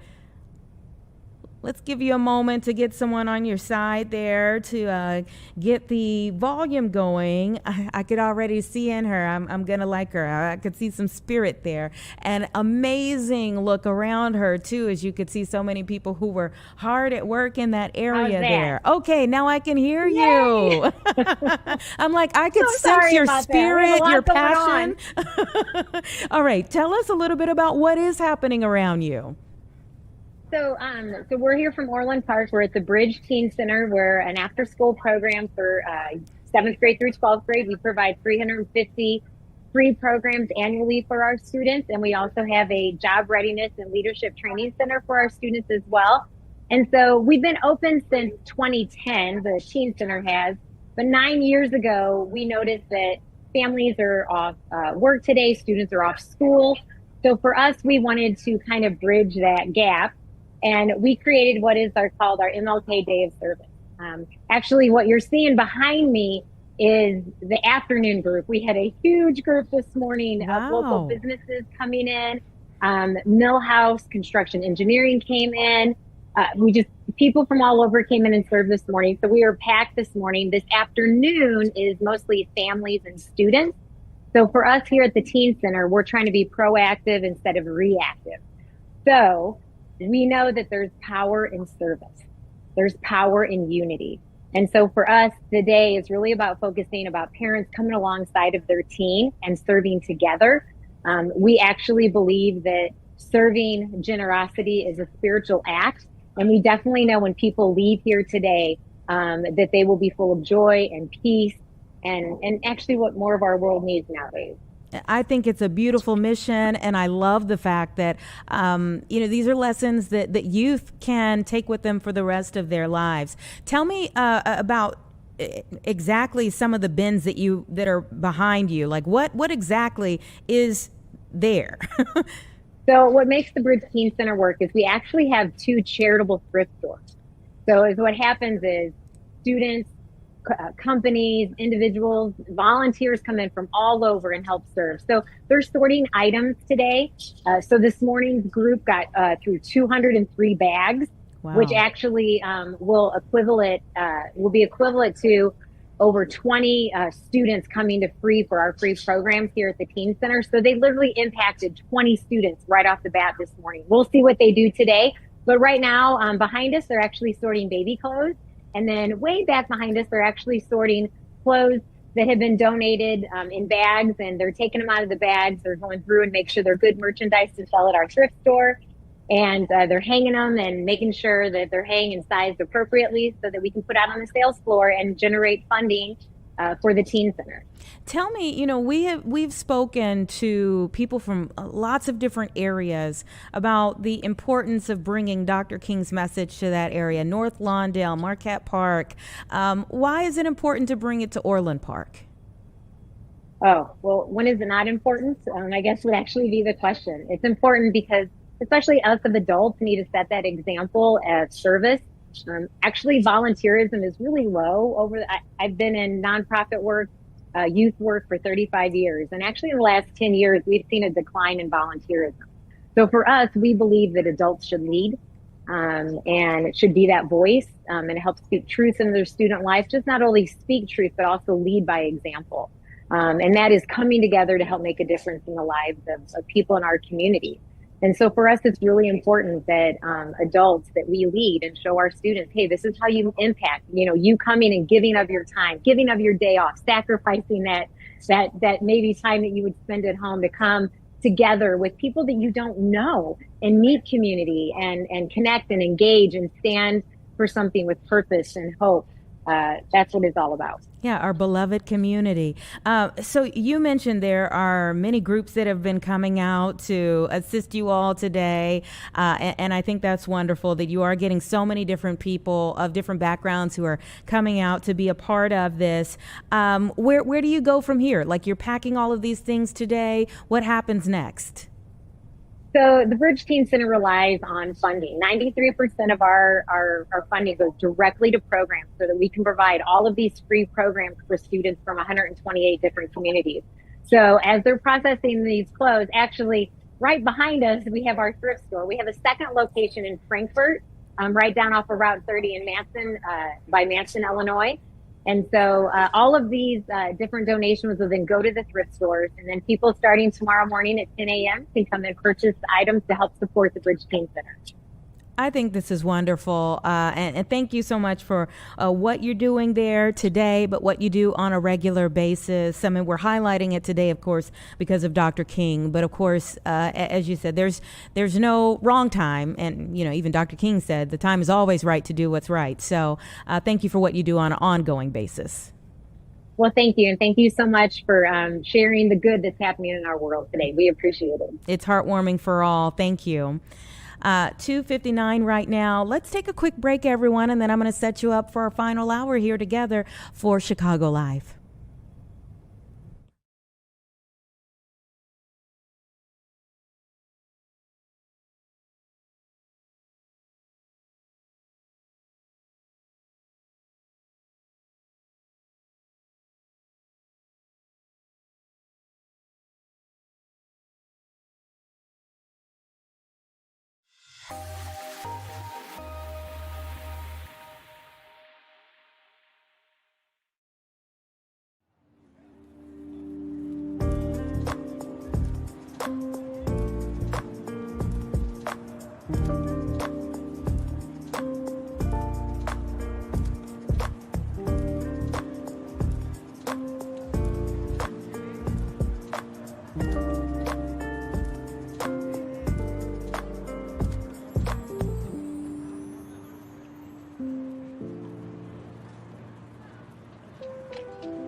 All right, welcome back, everyone. It's 3 o'clock right now. We're in our final hour here on Chicago Live. Let me tell you a little bit about what you can expect. Before we get out of here this hour and turn things over to the 4 o'clock newscast, we're going to talk with our friends from our sister station in Atlanta. Boy, I mean, it's cold here, super cold here, but our 8-9 degrees, it probably feels like 8 or 9 degrees to folks in Atlanta and really the southeast portion of the country today, as they have been getting frigid conditions for their area. So not the 8 or 9 degrees that we have. But yeah, even some of parts of Georgia, we were looking up at some of the feeds that we can see in the newsroom earlier today, and there was snow. We may kind of bulk it like an inch or two of snow if it comes down in our area, but in a place that doesn't really see snow a lot, an inch or two can shut the city down. So we're going to try to talk with them a little bit later on in the hour about what they're experiencing in Atlanta, but then just the greater southeast portion of the country. Right around 3:30. You know, you heard me, if you were with us in our 2 o'clock hour, asking our own Cassie Carlson about her predictions for the NCAA game tonight, the football game between Indiana and Miami. And there's so much riding on this game, of course, right? It's a championship, but we have a few folks around here who maybe are filled with more anxiety than the rest of us getting ready for it. We just, for most of us, we just like a good football game. But if you went to one of those schools, your feelings about this game are a little bit different. So we're going to call in two of my coworkers here at the station who have a little bit more of a dog in the fight. We're going to talk to them coming up around 3:30, have some friendly banter about the game tonight. Also, in just a short while, we're going to talk with some folks at this is a business in McHenry, a barkery and Pautique. They had a fire over the weekend. Of course, we want to be able to help them on their ongoing mission to save more dogs and animals, I should say, overall in our area. And so we're going to talk to them about what happened over the weekend and how we can all be a part of the solution to help them continue to help others. But right now, the big story that has continued to give us a conversation, reflection, has been what's going on in Minneapolis. We saw a surge of federal officials, federal agents that went into Minneapolis in particular just about 2 weeks ago, and the events that have taken place since then. A woman who lost her life, another person who was shot, the threat of the National Guard going in, so many other things have really caught the attention of the entire nation. So I want to bring in Chelsea Torres to get us caught up on what's the latest out of Minneapolis right now. Chelsea, thank you for your time. Hi, Anita. Yeah, I mean, it's very cold here, but that's really hasn't stopped any of the protesters, especially over the weekend. And although it's a little bit quieter at the federal building today, it really has ramped up in the past couple of days. On Saturday, there were a couple of protests that got very chaotic. But even yesterday, and I don't know if we have the video, Anita, but there was, it's a video that we've been seeing all over on social media and the news of these protesters that basically stormed a church in St. Paul. And it was pretty shocking. I mean, you see about 30 to 40 protesters barge into this worship hall, this church, and they were yelling, they were chanting "ICE out." They went up to the pastor and they were yelling. They all had their phones out. And really, I think the telling part about this is that you see so many of the parishioners, including children, sitting there waiting kind of for this to pass as these protesters ended up leaving. And I'll tell you, the St. Paul Police Department did say that they were there by the time they showed up. A lot of these protesters had already gone outside and were protesting outside, and they said that they just monitored as they kind of walked away. But again, this is probably the one thing that has really shaken up this town, and really even just the federal government, because Anita, as we know right now, the Department of Justice has brought their Civil Rights Division into this, and they're investigating and trying to press federal charges. And even Governor Walz, a spokesperson for his office, said that they do believe that people should be protesting peacefully, but he does not believe in disrupting a worship hall. Anita? And so help us to understand why the protesters went to this specific church. I am under the impression it had something to do with the pastor. Mm-hmm. Yeah, actually, this is something that we've been hearing, is that a lot of these protesters, and if you see the video, if you hear what they're saying, they're going up to the pastor, and they're even going up to a lot of the parishioners, asking them why they're not out in front of the federal building, also supporting the Somali community, supporting the shooting and killing of Renee Good, and out there. But they believed that the pastor there was helping ICE agents, or was an ICE agent. We do know that Attorney General Pam Bondi said that she spoke with that pastor that had his church kind of barged into, and so that's why they're definitely trying to pursue these federal charges. But that's at least what we know right now. And we've been seeing this all day with the Civil Rights Division, with the DOJ, and Pam Bondi just kind of giving information and updates as the day goes on, as they're trying to pursue this investigation a little further. Well, it's certainly shocking to see and just even to hear about. So thank you for getting us caught up on what we know so far about that situation and overall what's happening there in Minneapolis. Thank you. Be safe. Thank you, Anita. All right, everyone. So it's about 3:08. Just as I was, kind of trying to get caught up on that situation there with the protesters that went into the church. This is a little bit more information that we're learning from the Associated Press here. They say that those protesters believed that the local official, that the pastor of that church was a local official with U.S. Immigration and Customs Enforcement, that they allege one of the church's pastors leads the local ice field office that's been overseeing the operation involving the tactics there that led to Renee Good's life being lost. So a lot of tension, obviously, in Minneapolis, and we're seeing it in many different ways here. But as she was saying, as Chelsea was saying, now the DOJ is saying they may look into charges for those protesters who barged into a service. Obviously, even if the pastor is an ICE agent, or if one of the ministers who was at the dais is a part of ICE, going into a place of worship does create a totally different type of situation there in that area. So it's about 3:10 right now. We're going to take another quick break, and then, as I was saying, we had the unfortunate message about an organization in McHenry that helps animals on a regular basis. It's called a Reese's Barkery in Pautique, that had a fire this weekend. You think of those who are trying to help animals and having a situation like that, the upheaval that can do to their ongoing work that they're in the business of doing. We're going to talk to them about their business. Says that they've been a staple in that area for over 50 years, and how people can be of assistance to them in their time of need now. Let's take a quick break, 2 minutes, and we'll be right back.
All right, 312, everyone. Thanks for staying with us. Over the weekend, there was a 5-alarm fire in McHenry, caused damage to several businesses, and one of those is the Reese's Barkery in Pautique. Zachary Giles is joining me now. I'm reading that you all have been a staple in that area for 50 years. Just tell me about experiencing this fire over the weekend. So my family and we actually purchased the pet store, Reese's Barkery in Pautique, 5 years ago in November, but it's been there for 20 years. The bakery, which is the same building us, is the one that's been there for 50 plus years. but I feel like it's the typical answer. It doesn't feel real. There's everyone always thinks, oh, it'll never be me, things like that. Yeah. Until it is them. So still trying to pick up the pieces, figure out when we're able to actually get back in the building and see the extent of the damage. Because at this point, we really don't know what's salvageable. You how did you find out about the fire over the weekend? I mean, and walk me through that event. So I was just running around, typical Sunday, running some errands, and I get a call from one of our retail rock stars. That's what we call our employees. And he's like, "Hey, we just got evacuated. The fire department said, fire department evacuated us. There was smoke coming through the vents." And in my mind, at first I'm like, "Oh, okay, cool. Not whatever. Fire department's there. It's under control. No issue." But then something in the back of my head's like, "No, you need to drop everything and get there now." And so I was there within about 10 minutes of getting the call. And once I crested the river on the bridge, I could, definitely see smoke and the number of different rigs there. I think there were 35 different municipalities or whatever that ended up responding. Wow. And so, again, it was just very surreal. Yeah. And like pulling up to your business and seeing all of that, what's going through your mind? I mean, the first thing is, I know everyone in my building was safe. So first thing is that everyone's safe. After that, it's the levels you go through. Again, first the people, first and foremost, but then it's the years of things that you have, gathered, the stories in there, the trinkets that, customers, whatever, have brought to us, because we really do become a part of the customers' lives. Their pets are our pets. And through this, our biggest thing is making sure that no matter what, we can get food, to those families that need it still. So we do have our emergency food line, which you can call anytime and reach out. We're taking orders, trying to work with our suppliers to, waive order minimums so that we can make sure and get, whatever food is needed when they need it. So no animals were hurt? No. So we only sell food, treats, and toys. We do adoption events, but there are no animals on premise.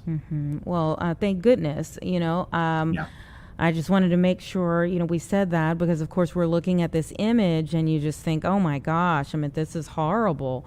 Tell me the significance of this area for McHenry. It's one of basically 3 downtowns that we have. We've got Riverside, which is pictured where my business is. There's Green Street, which is 2 or 3 blocks down. And then about another half mile is Main Street. And I mean, there are pictures, especially the big tall white building on the right hand side there. There are pictures from the 1800s that you see that building. And so it is super historic. The community outcry and outreach has truly been overwhelming. Just reaching out, seeing, obviously making sure everyone's okay, but also seeing what they can do to help. It's really been amazing. Different companies offering their space to offer as a pickup location, things like that. I'm sure just to see everyone, offering whatever they can must make you feel good for sure. And you all have no idea of what the future looks like right now. Correct. Yeah, I still have not been inside. I've only been able to see from the door. And definitely a lot of smoke and water damage. As far as fire, I can't really say. It's hard to see. But like a phoenix, we will definitely, as sucky as it is, we will come back and be better. And we've got a supportive community that wants to see us return. And like I said, in the meantime, we're doing whatever we can with the emergency food line to get people the food that they need. And then in the future, actually, we are opening a second location in Barrington. So we will have another storefront here shortly for them to visit right there at 14 and 59. So tell me about some of the other businesses that are right there that were impacted by the fire as well. So directly impacted would be the bakery. As far as I'm aware, that's where the fire started. Not don't really know how or what yet, but yeah, as far as actual damage, I believe it's just the bakery and our business, because we do share a building. I do know, obviously cars and staircases of other buildings around that got covered in water yesterday are just icicles now. Um, I think that's been the biggest effect to the other businesses, and obviously the shutdown yesterday with no one being able to access anything. But otherwise, I'm not aware of any issues, any damage sustained. Yeah, a lot of people, when they look at businesses, business owners, they kind of think like, oh, they have it great, or oh, they made it. How hard is it to be a business owner? Oh, it is very difficult. In fact, when some of our, community found out that we were opening a second location, they're like, "Are you guys crazy? Why would you do that?" Um, but yeah, you are absolutely right. People always think that that it's easy and, oh, you're working for yourself. You don't have to do anything. And I always laugh and tell them like, well, yeah, I work every day, but I work no days. Even if I'm not in the business, my mind is still going, thinking about how we can do something because, at that point, not only is it your livelihood, it's, we've got six other employees that we have to, or retail rock stars, like I said, that we have to take care of, and so it's their livelihood that we have to worry about too. Yeah, and detail some of the ways that people are helping you or can help you right now. Yeah, I mean, the biggest thing obviously is just continue to reach out as much as you can. If you need food, treats, whatever, continue to order it either on that food phone, like I said, which is 815-354-3522, or on our Facebook page. And we'll get to you as soon as we can. Like I said, we've had a couple of businesses reach out offering their space to either be a pickup location or to, be a mini Reese's for the time being. So we are definitely in talks trying to figure out a way to, like I said, continue to provide that that great service that our community's known and become accustomed to. It's obviously you can hear me tearing up. It's really been impactful, the response the community's had. Yeah, I mean, when you think about, I'm sure you had to have that moment of like reliving the day you bought it versus now. Oh yeah. Funny thing too is I was literally just talking with one of our rock stars the other day, who we recently hired, showing her pictures of what it used to look like, and I was just thinking like, man, I should print these out and hang them up on the wall where we were, where we are now. And then yeah, so it definitely doesn't feel real. um good moments and bad moments for sure. Yeah, and you said that you all haven't been able to even assess like whether you'll be able to do repairs or whether you have to start from scratch there. Correct, yeah. I mean, we are expecting the inside to be a total loss, basically, as far as product goes. As far as the building itself, unsure, but yeah, I mean, yeah, the building's been without power since yesterday. When I last saw, there were a couple inches of water on the floor, so I'm sure that's an ice skating rink now. We've got some freezers in there with frozen dog food, which again has been without power. So yeah, it's product wise, it's going to be a total loss, I imagine. Yeah. How long was the fire burning?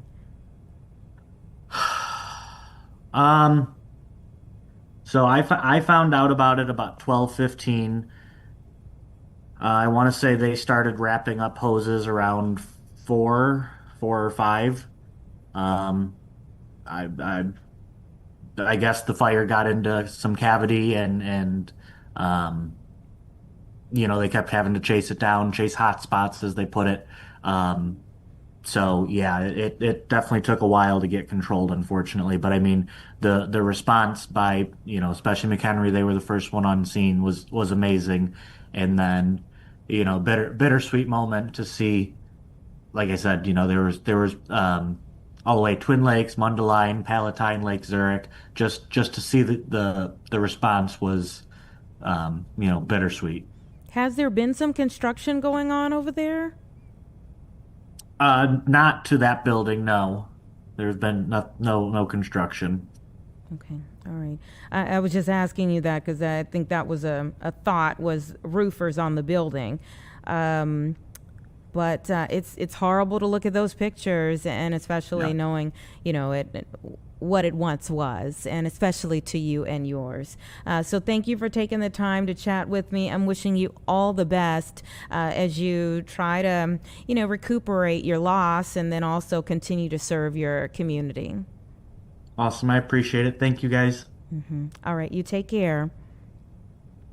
All right, it's about 3:24. You just hate to see it. I mean, that picture, the damage looked extensive to the building that he says, is also where a bakery resides. So my best to everyone there, McHenry, that was affected by this, a 5-alarm fire over the weekend. I can only imagine pulling up to your business and just seeing it up in flames. Like it's something you put all of your hard work, all of your effort into, and you've just poured your heart into for years, and then you look up and it's just in flames. I can't imagine. So it's about 3:25, everyone, and we're gearing up for our next conversation. There's a big game tonight, big football game. Of course, last night we had a big football game too. We're trying to put that out of our minds, but we're gearing up for another big football game. This one at the college level, and for a few folks that work around here. I mean, I've been seeing my producer over here has on his IU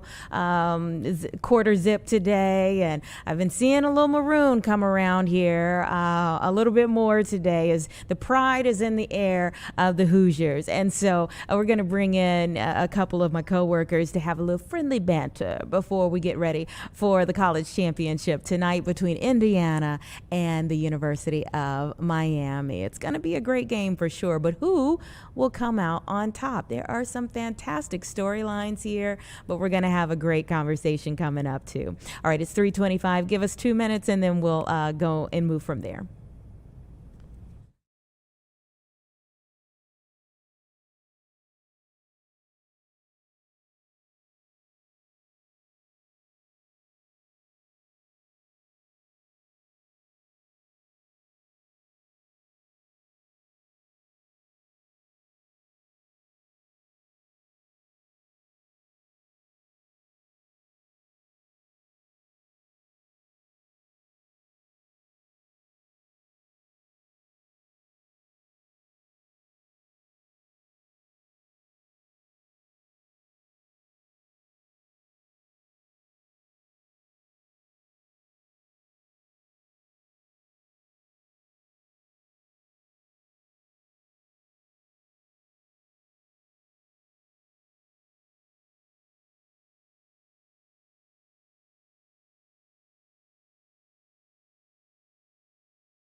Okay, welcome back, everyone. It's about 3:30 here on Chicago Live. So excited to have Casey in the house today. Exactly. Perfect day for it, too. It is so cold out. Usually we're catching you in the car, on the way somewhere.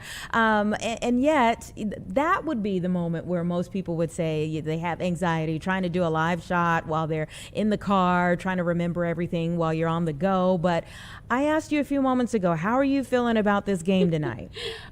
You would think I'm playing in the game, Anita. I am so nervous, but I am so excited. I graduated from Indiana University in 2015, and I am so proud of our football team for this amazing story, this amazing and incredible turnaround in college sports history, and I'm so excited to see them take on the Hurricanes. It's been really amazing to watch Indiana this year for sure, and you all aren't even known as a football school, but like last year it was starting to kind of, build, and this year it is totally there. It's exploded. We have always been known as a basketball school. When I was there, people really didn't go to the football games. It was about the tailgates. And ever since we brought in Curt Cignetti, I say like Google him. We brought in, ever since the school hired Curt Cignetti, I mean, he has really turned this football program around. And it's so special to see, too, the bond that this team in particular this year has, and just the way that they treat each other and they treat the other teams. It's just really respectable and so wonderful. And of course, we have our quarterback, Fernando Mendoza, who won the Heisman. He is amazing, and he's amazing both in what he's able to do on the field, but he's also just a genuinely awesome representative for your school. For the school and also for MS Research. As many of you know, his mom has multiple sclerosis, and he and his brother, Alberto, who is also on the team, they have done many fundraisers around Bloomington, Indiana, that benefit MS Research. And it's so wonderful to see, college kids who take such an interest in helping other people, too. I think that his mother's diagnosis has helped him to mature a little bit more than most his age. And I love that his father doesn't really stand when they do have touchdowns. His father doesn't stand, really, so that his mother can be a part of the celebration, the fullness of the celebration. So beautiful family there, and we have a beautiful family around here, of course, at Fox 32, and we've got to bring in one more. There he is. Two more. Well, one more former Hoosier, and then one more future Hoosier. Hey, we did the math, Anita. Hey, Anita. Hey, Caitlin. We did the math, and Theo would be, if he decides to go in that direction, he'd be the class of 2038. I love it. It's right around the corner, Anthony. Nice right around the corner. It's going to creep up on us. Tuition is no joke. Casey, I didn't know that you were class of 2015. 2015, yeah. Wow. It gave you a few more grays. I know. It gave Casey, you a few more grays. I'm class of 2000, so that means I'm 15 years older than you, which blows my mind. We have all generations covered here. Theo, did you enjoy the last game that you went to? I saw your pictures. Yeah, it was really fun. Like the first play, it was insane how they got that pick six, and And Anita, Anthony D'Angelo Pons with the pick six. Yeah, and Anthony and I didn't realize we were both at that game until Monday, and I saw Anthony in the hall, and I said, "Hey, I was at the Peach Bowl," and he said, "Me too." All I knew was there were a lot of six calls around here. That's all I knew. I'm playing. They had a whole lot of people out. Okay, so how are you all going to experience the game tonight? I'm watching at home. I want the TV on loud. We're going to order some wings and watch at home. Okay, all right, Antho. Okay, we are watching here at home as well. My dad is coming over, so we're going to have another generation of Hoosier. He's class of 1971. And Theo, my dad, and I were all at the Peach Bowl. And so I'm hoping that's good luck. Caitlin, Casey. Uh-huh. I get all these I get all We've these got a K few names, around and here, I'm used yeah. to co-hosting with Caitlin. Casey, I wore this to the Peach Bowl. And this is my It's your good luck my charm. friends make fun of me because they call it my game day flannel. Mm-hmm. But the game day flannel is 2-0. All right. Yep. I wore this to the game in Bloomington against Wisconsin. Mm-hmm. I wore it to Atlanta for the Peach Bowl, and so got to bust it out, and hopefully it brings good luck. Anthony, there might be something to it. You know, I wore a jacket to the Bears game against the Browns that I wore it to the game, and then I wore it on air when we were facing up against the Packers. We won both of those games, and something told me to wear it again on Friday before this weekend's game, and I didn't. And I'm like, oh, wait a minute now. Oh, no. Wait a minute now. Maybe I should have brought the sparkles back. I'm sorry, team. Well, like Anthony, I didn't wear it to the Peach Bowl, but I've worn it for every game that we've watched at home. Uh-huh. It's like an old Indiana sweatshirt that I've had forever, and that's going on the minute I get home. Uh-huh. Nice. Okay. Nice. Okay. I like that. All right. So, Anthony, it's been a while since like the Bobby Knight days, but just tell me about your thoughts on the school's, basketball history now turning into football history. It's a weird thing. Sometimes I pinch myself and I ask myself, is this real life? Is this real life? When we were in the Rose Bowl, Casey, didn't you feel like that too when we were in the Rose Bowl? It's surreal. And it's like we were number one and we're like, wait, what? What is going on with this? It's such a great feeling that, it's been nice to see at the Peach Bowl because there are generations of Hoosier fans who have been waiting for this and have never known if they're going to ever see this time, and here we are. So I think we're all collectively trying to soak it all in, not wanting it to be over, but excited for tonight's game and looking forward to next season too. Yeah, when you talk about looking forward to next season, I'm going to throw in another doozy for you, Anthony. I was talking to Cassie. Casey, Caitlin, it's hard. There's a lot. But I was talking to Cassie earlier, and, we were talking about, well, what does the Bears' next season look like? You really never know when the season ends. Yeah. Like you have free agency, you have, a lot of different things that happen between one game ending that ends your season and the next season beginning. And so you never really know, especially for you all having a Heisman Trophy quarterback. Like, who's up next? Who do they get from the portal, or who's on the rise? It seems like Signetti, Coach Signetti, is really working that portal, and he's got a lot of great recruits coming in. It seems like of all the schools since the NIL kind of portal era, IU has hit it out of the park in this category.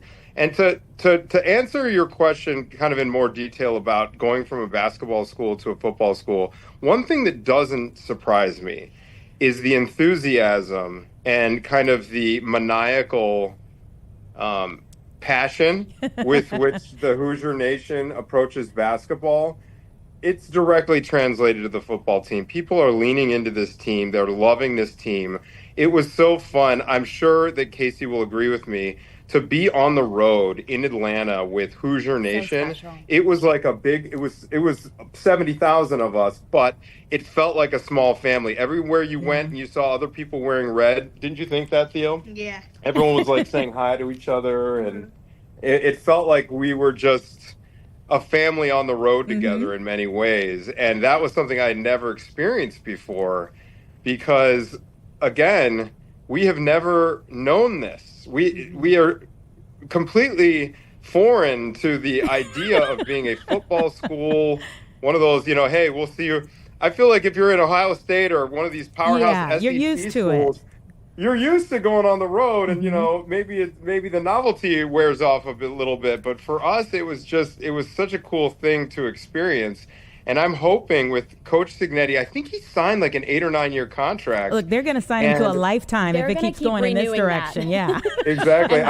Theo and I were kind of trying to do the math, and he is about to turn 10 years old. And we're like, wait, will Coach Signetti's contract, if you went to IU, would you be a freshman? And Coach Signetti would still be there. So we still don't know the answer to that, but we're feeling optimistic. Okay, Theo, I need to know, has your dad said that you get to blow off your bedtime tonight?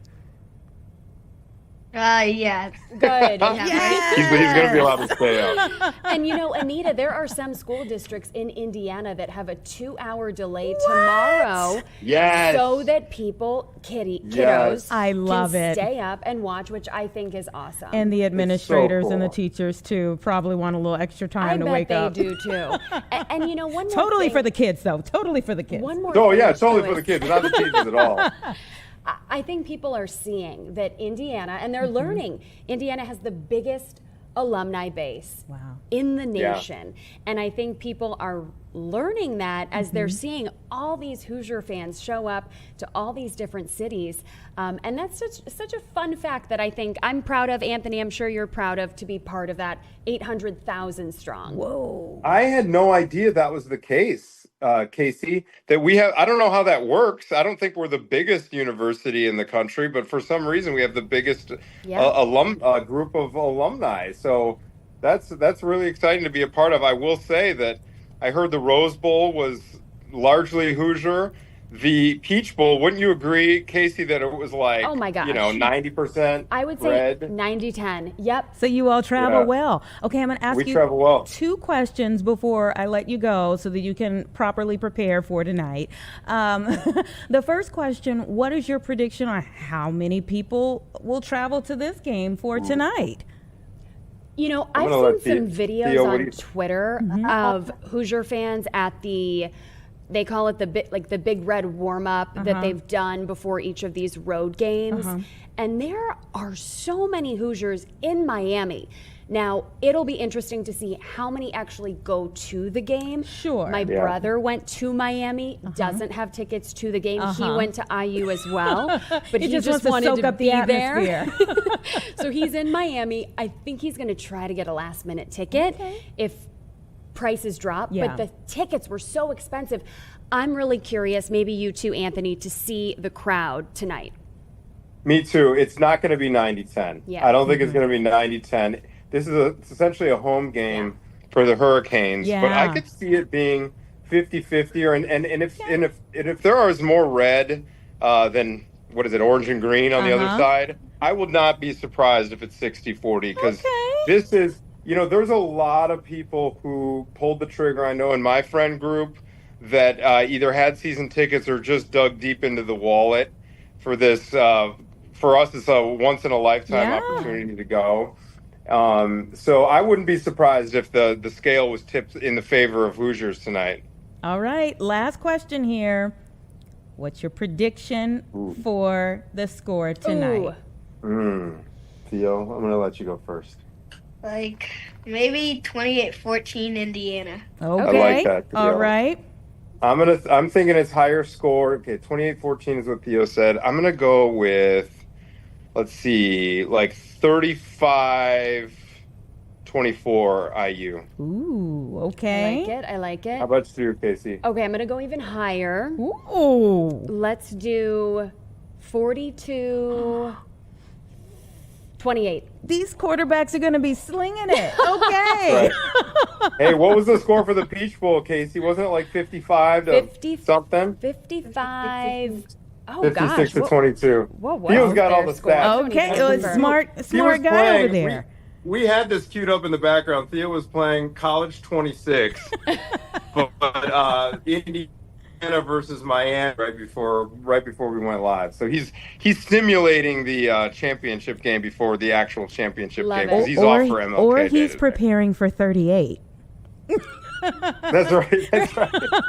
He's getting ready. He's getting ready for 2038. All right, guys. Wonderful chatting with you all. I hope that your team comes out on top tonight. We'll see who we see tomorrow. I'll be in. I'll be in. But it has been really awesome watching the entire season. So best of luck tonight, Hoosiers. Thank you. All right. Thank you. 3:45, everybody. Give us 2 minutes and we'll be back with one more conversation to close out the show.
Welcome back, everyone. 3:46. What a fun conversation we just had. We'll see what happens with the game tonight. But you know, one thing that we have been watching over the last several days is other parts of the country that are getting their taste of bear weather.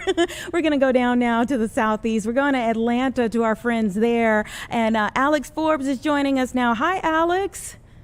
Hey, Anita, how's it going? You're going to laugh. It's 45, but I'm cold standing out here. That sounds like summertime to us. It's a balmy 8 degrees here. Oh, yeah. It's I was up there in September, and it was already cold up there, and I don't want to imagine it now. Yeah, so I was seeing in some of the live pictures earlier, snow in Georgia. And I know for us, if we think of like 1 or 2 inches, it's like, okay, that's nothing. But for you all, that's a lot.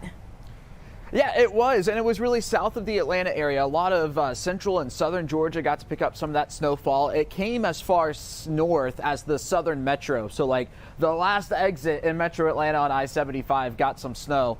But yeah, it's a rarity down here in Georgia. This is now 2 years in a row for the people who saw it down into the Macon area and down into Valdosta. And we're looking ahead to this weekend, and there's just going to be a mess, it looks like, across the southeast. This past weekend was just really snow, and honestly we didn't have any travel impacts because the ground, at least the road temperatures, were still above freezing. But with this weekend, the possibility of ice mixed in looks to be a bigger event for us. Oh my goodness. Okay, when you say bigger event, what are you expecting? Yeah, so across basically Texas, Louisiana, Tennessee, Georgia, into the Carolinas, there's going to be a mixed bag of snow and freezing rain, it looks like. And it's the freezing rain for us that's really the problem, because that's when you get really that ice on the roadways. And something that a lot of people don't know about southern snow is that unlike up in Chicago, you know, it's 8 degrees and it snows and that's it. It's a very dry snow. 9 times out of 10 down here, we have ice mixed in somewhere, you know, before or after. That just complicates things. You know, thinking back to 2014 Atlanta's Snowmageddon, that was only a ½ inch of snow with just like a tiny bit of ice, but we all saw what happened there. Oh yeah, it was a mess down in Atlanta during that time frame.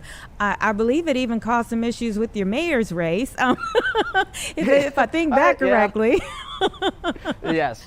Yeah. Okay. So I see sunshine though now. Are you all in the clear for a bit? Yeah, so for at least the next couple of days, we got a lot of sun tomorrow. We're going to be cold. Now, to us, it's cold, right? We're getting down into the mid-20s tonight with wind chills in the teens, and we're talking about a quote-unquote Arctic blast while you guys are laughing at us. But to us, it's cold. 53 on Wednesday. We'll see some rain on Thursday. So, yeah, we've got a runway of at least some warmer temperatures before we get into this mess. And then it just looks like we stay cold beyond the weekend into next week with highs only getting into the 30s, which, again, I can hear the laughter from the newsroom. It's all right. We at least appreciate your humor. So let me ask you a couple of things. I'm kind of going to get into your business here. Where are you originally from? Right here in Atlanta. So the way I ended up here at Fox 5, I had been interested in weather for a while and interned here in 2019. Grew up about 25 miles north of the city, went to school at Mississippi State, so I was away from Georgia for a little while, but then worked in Macon, Georgia, one of the spots that saw the snow yesterday before I came up here almost 2 years ago now. Now, did you have to study a little differently? Mississippi State, a lot of folks go to get their meteorological degree, but all of it's in the South. So did you have to study up on forecasting snow? Yeah, it's probably my weakest link, right? Because we don't do it a lot. And you know, the thing with snow and just winter weather in general is that it's not only the temperature at the surface that matters, but it's what's going on up above you. And that's an added layer that we don't have most days. And it makes all the difference in the world, right? If it's 33 degrees for 2,000 feet and then 32 degrees right below it, there's your freezing rain. But if it's 32 all the way through, there's your snow. So yes, a headache, to put it long story short, particularly in the South. Wonderful speaking with you, Alex. You all be brave during this time of uncertainty. Yeah, exactly. Thank you. All right, take care. 351. Great. I love his sense of humor there because it is very different how they see things versus how we see things up here. And it was pretty shocking to see this morning when we were looking up at some of their live pictures and you saw snow in Georgia and you're thinking, oh, I know they are going through it right now. I actually used to live in one of the small towns that he mentioned. Military brat here, so lived in half everywhere. But he mentioned Valdosta being one of the places that got a lot of snow. I used to live there when I was a kid for a while, and I don't ever remember seeing snow during that time. So yes, when they get a little bit of snow, I'm sure it is quite the day for them. It's about 3:52, everybody. We're going to take one more quick break, and then we're going to close out the show.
All right, everyone. It's 3:55 as we take a live look to Minneapolis.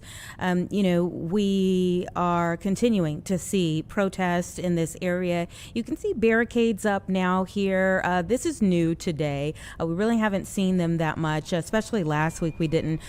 You can see right on someone's sign there that many of the protests really started up after the killing of Renee Good at the hands of ICE agents in that area. Today, there have been many developments going on after a weekend of many different types of protests in that area. The Minneapolis mayor, Jacob Frey, is calling for peace and order, but he's also still saying that ICE needs to get out of that city there. The Department of Justice investigating both Mayor Frey and also Minnesota Governor Tim Walz, and they're now calling on an investigation into some of the protesters even in this area after many of them stormed a church over the weekend. The protesters allege that one of the church's pastors, his name is David Easterwood, the protesters believe that he leads the local ICE field office, and they've been overseeing the operations that they have been protesting over the last several days. And in fact, journalists in this area did do some digging on this, and they did find someone. They said the website for that church in the area does list a pastor by that name, and his personal information appears to match the identification for a court filing for a man who is the acting director of the ICE St. Paul field office there. So again, the DHS Secretary, Kristi Noem, is now calling for an investigation into the protesters who stormed that church. You can see protesters here. It's a developing situation. We are going to continue to watch. Let's take another quick break, and then we'll close out the show.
All right, thanks for staying with us today, everyone. And it's been a beautiful day of catching up on many different things. Yes, we have talked about the Hoosiers game tonight against the University of Miami. We'll see what happens with that.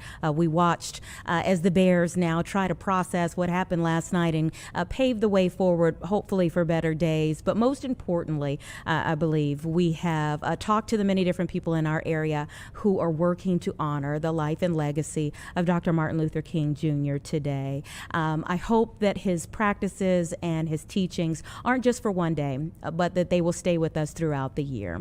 We'll send you now to First at 4.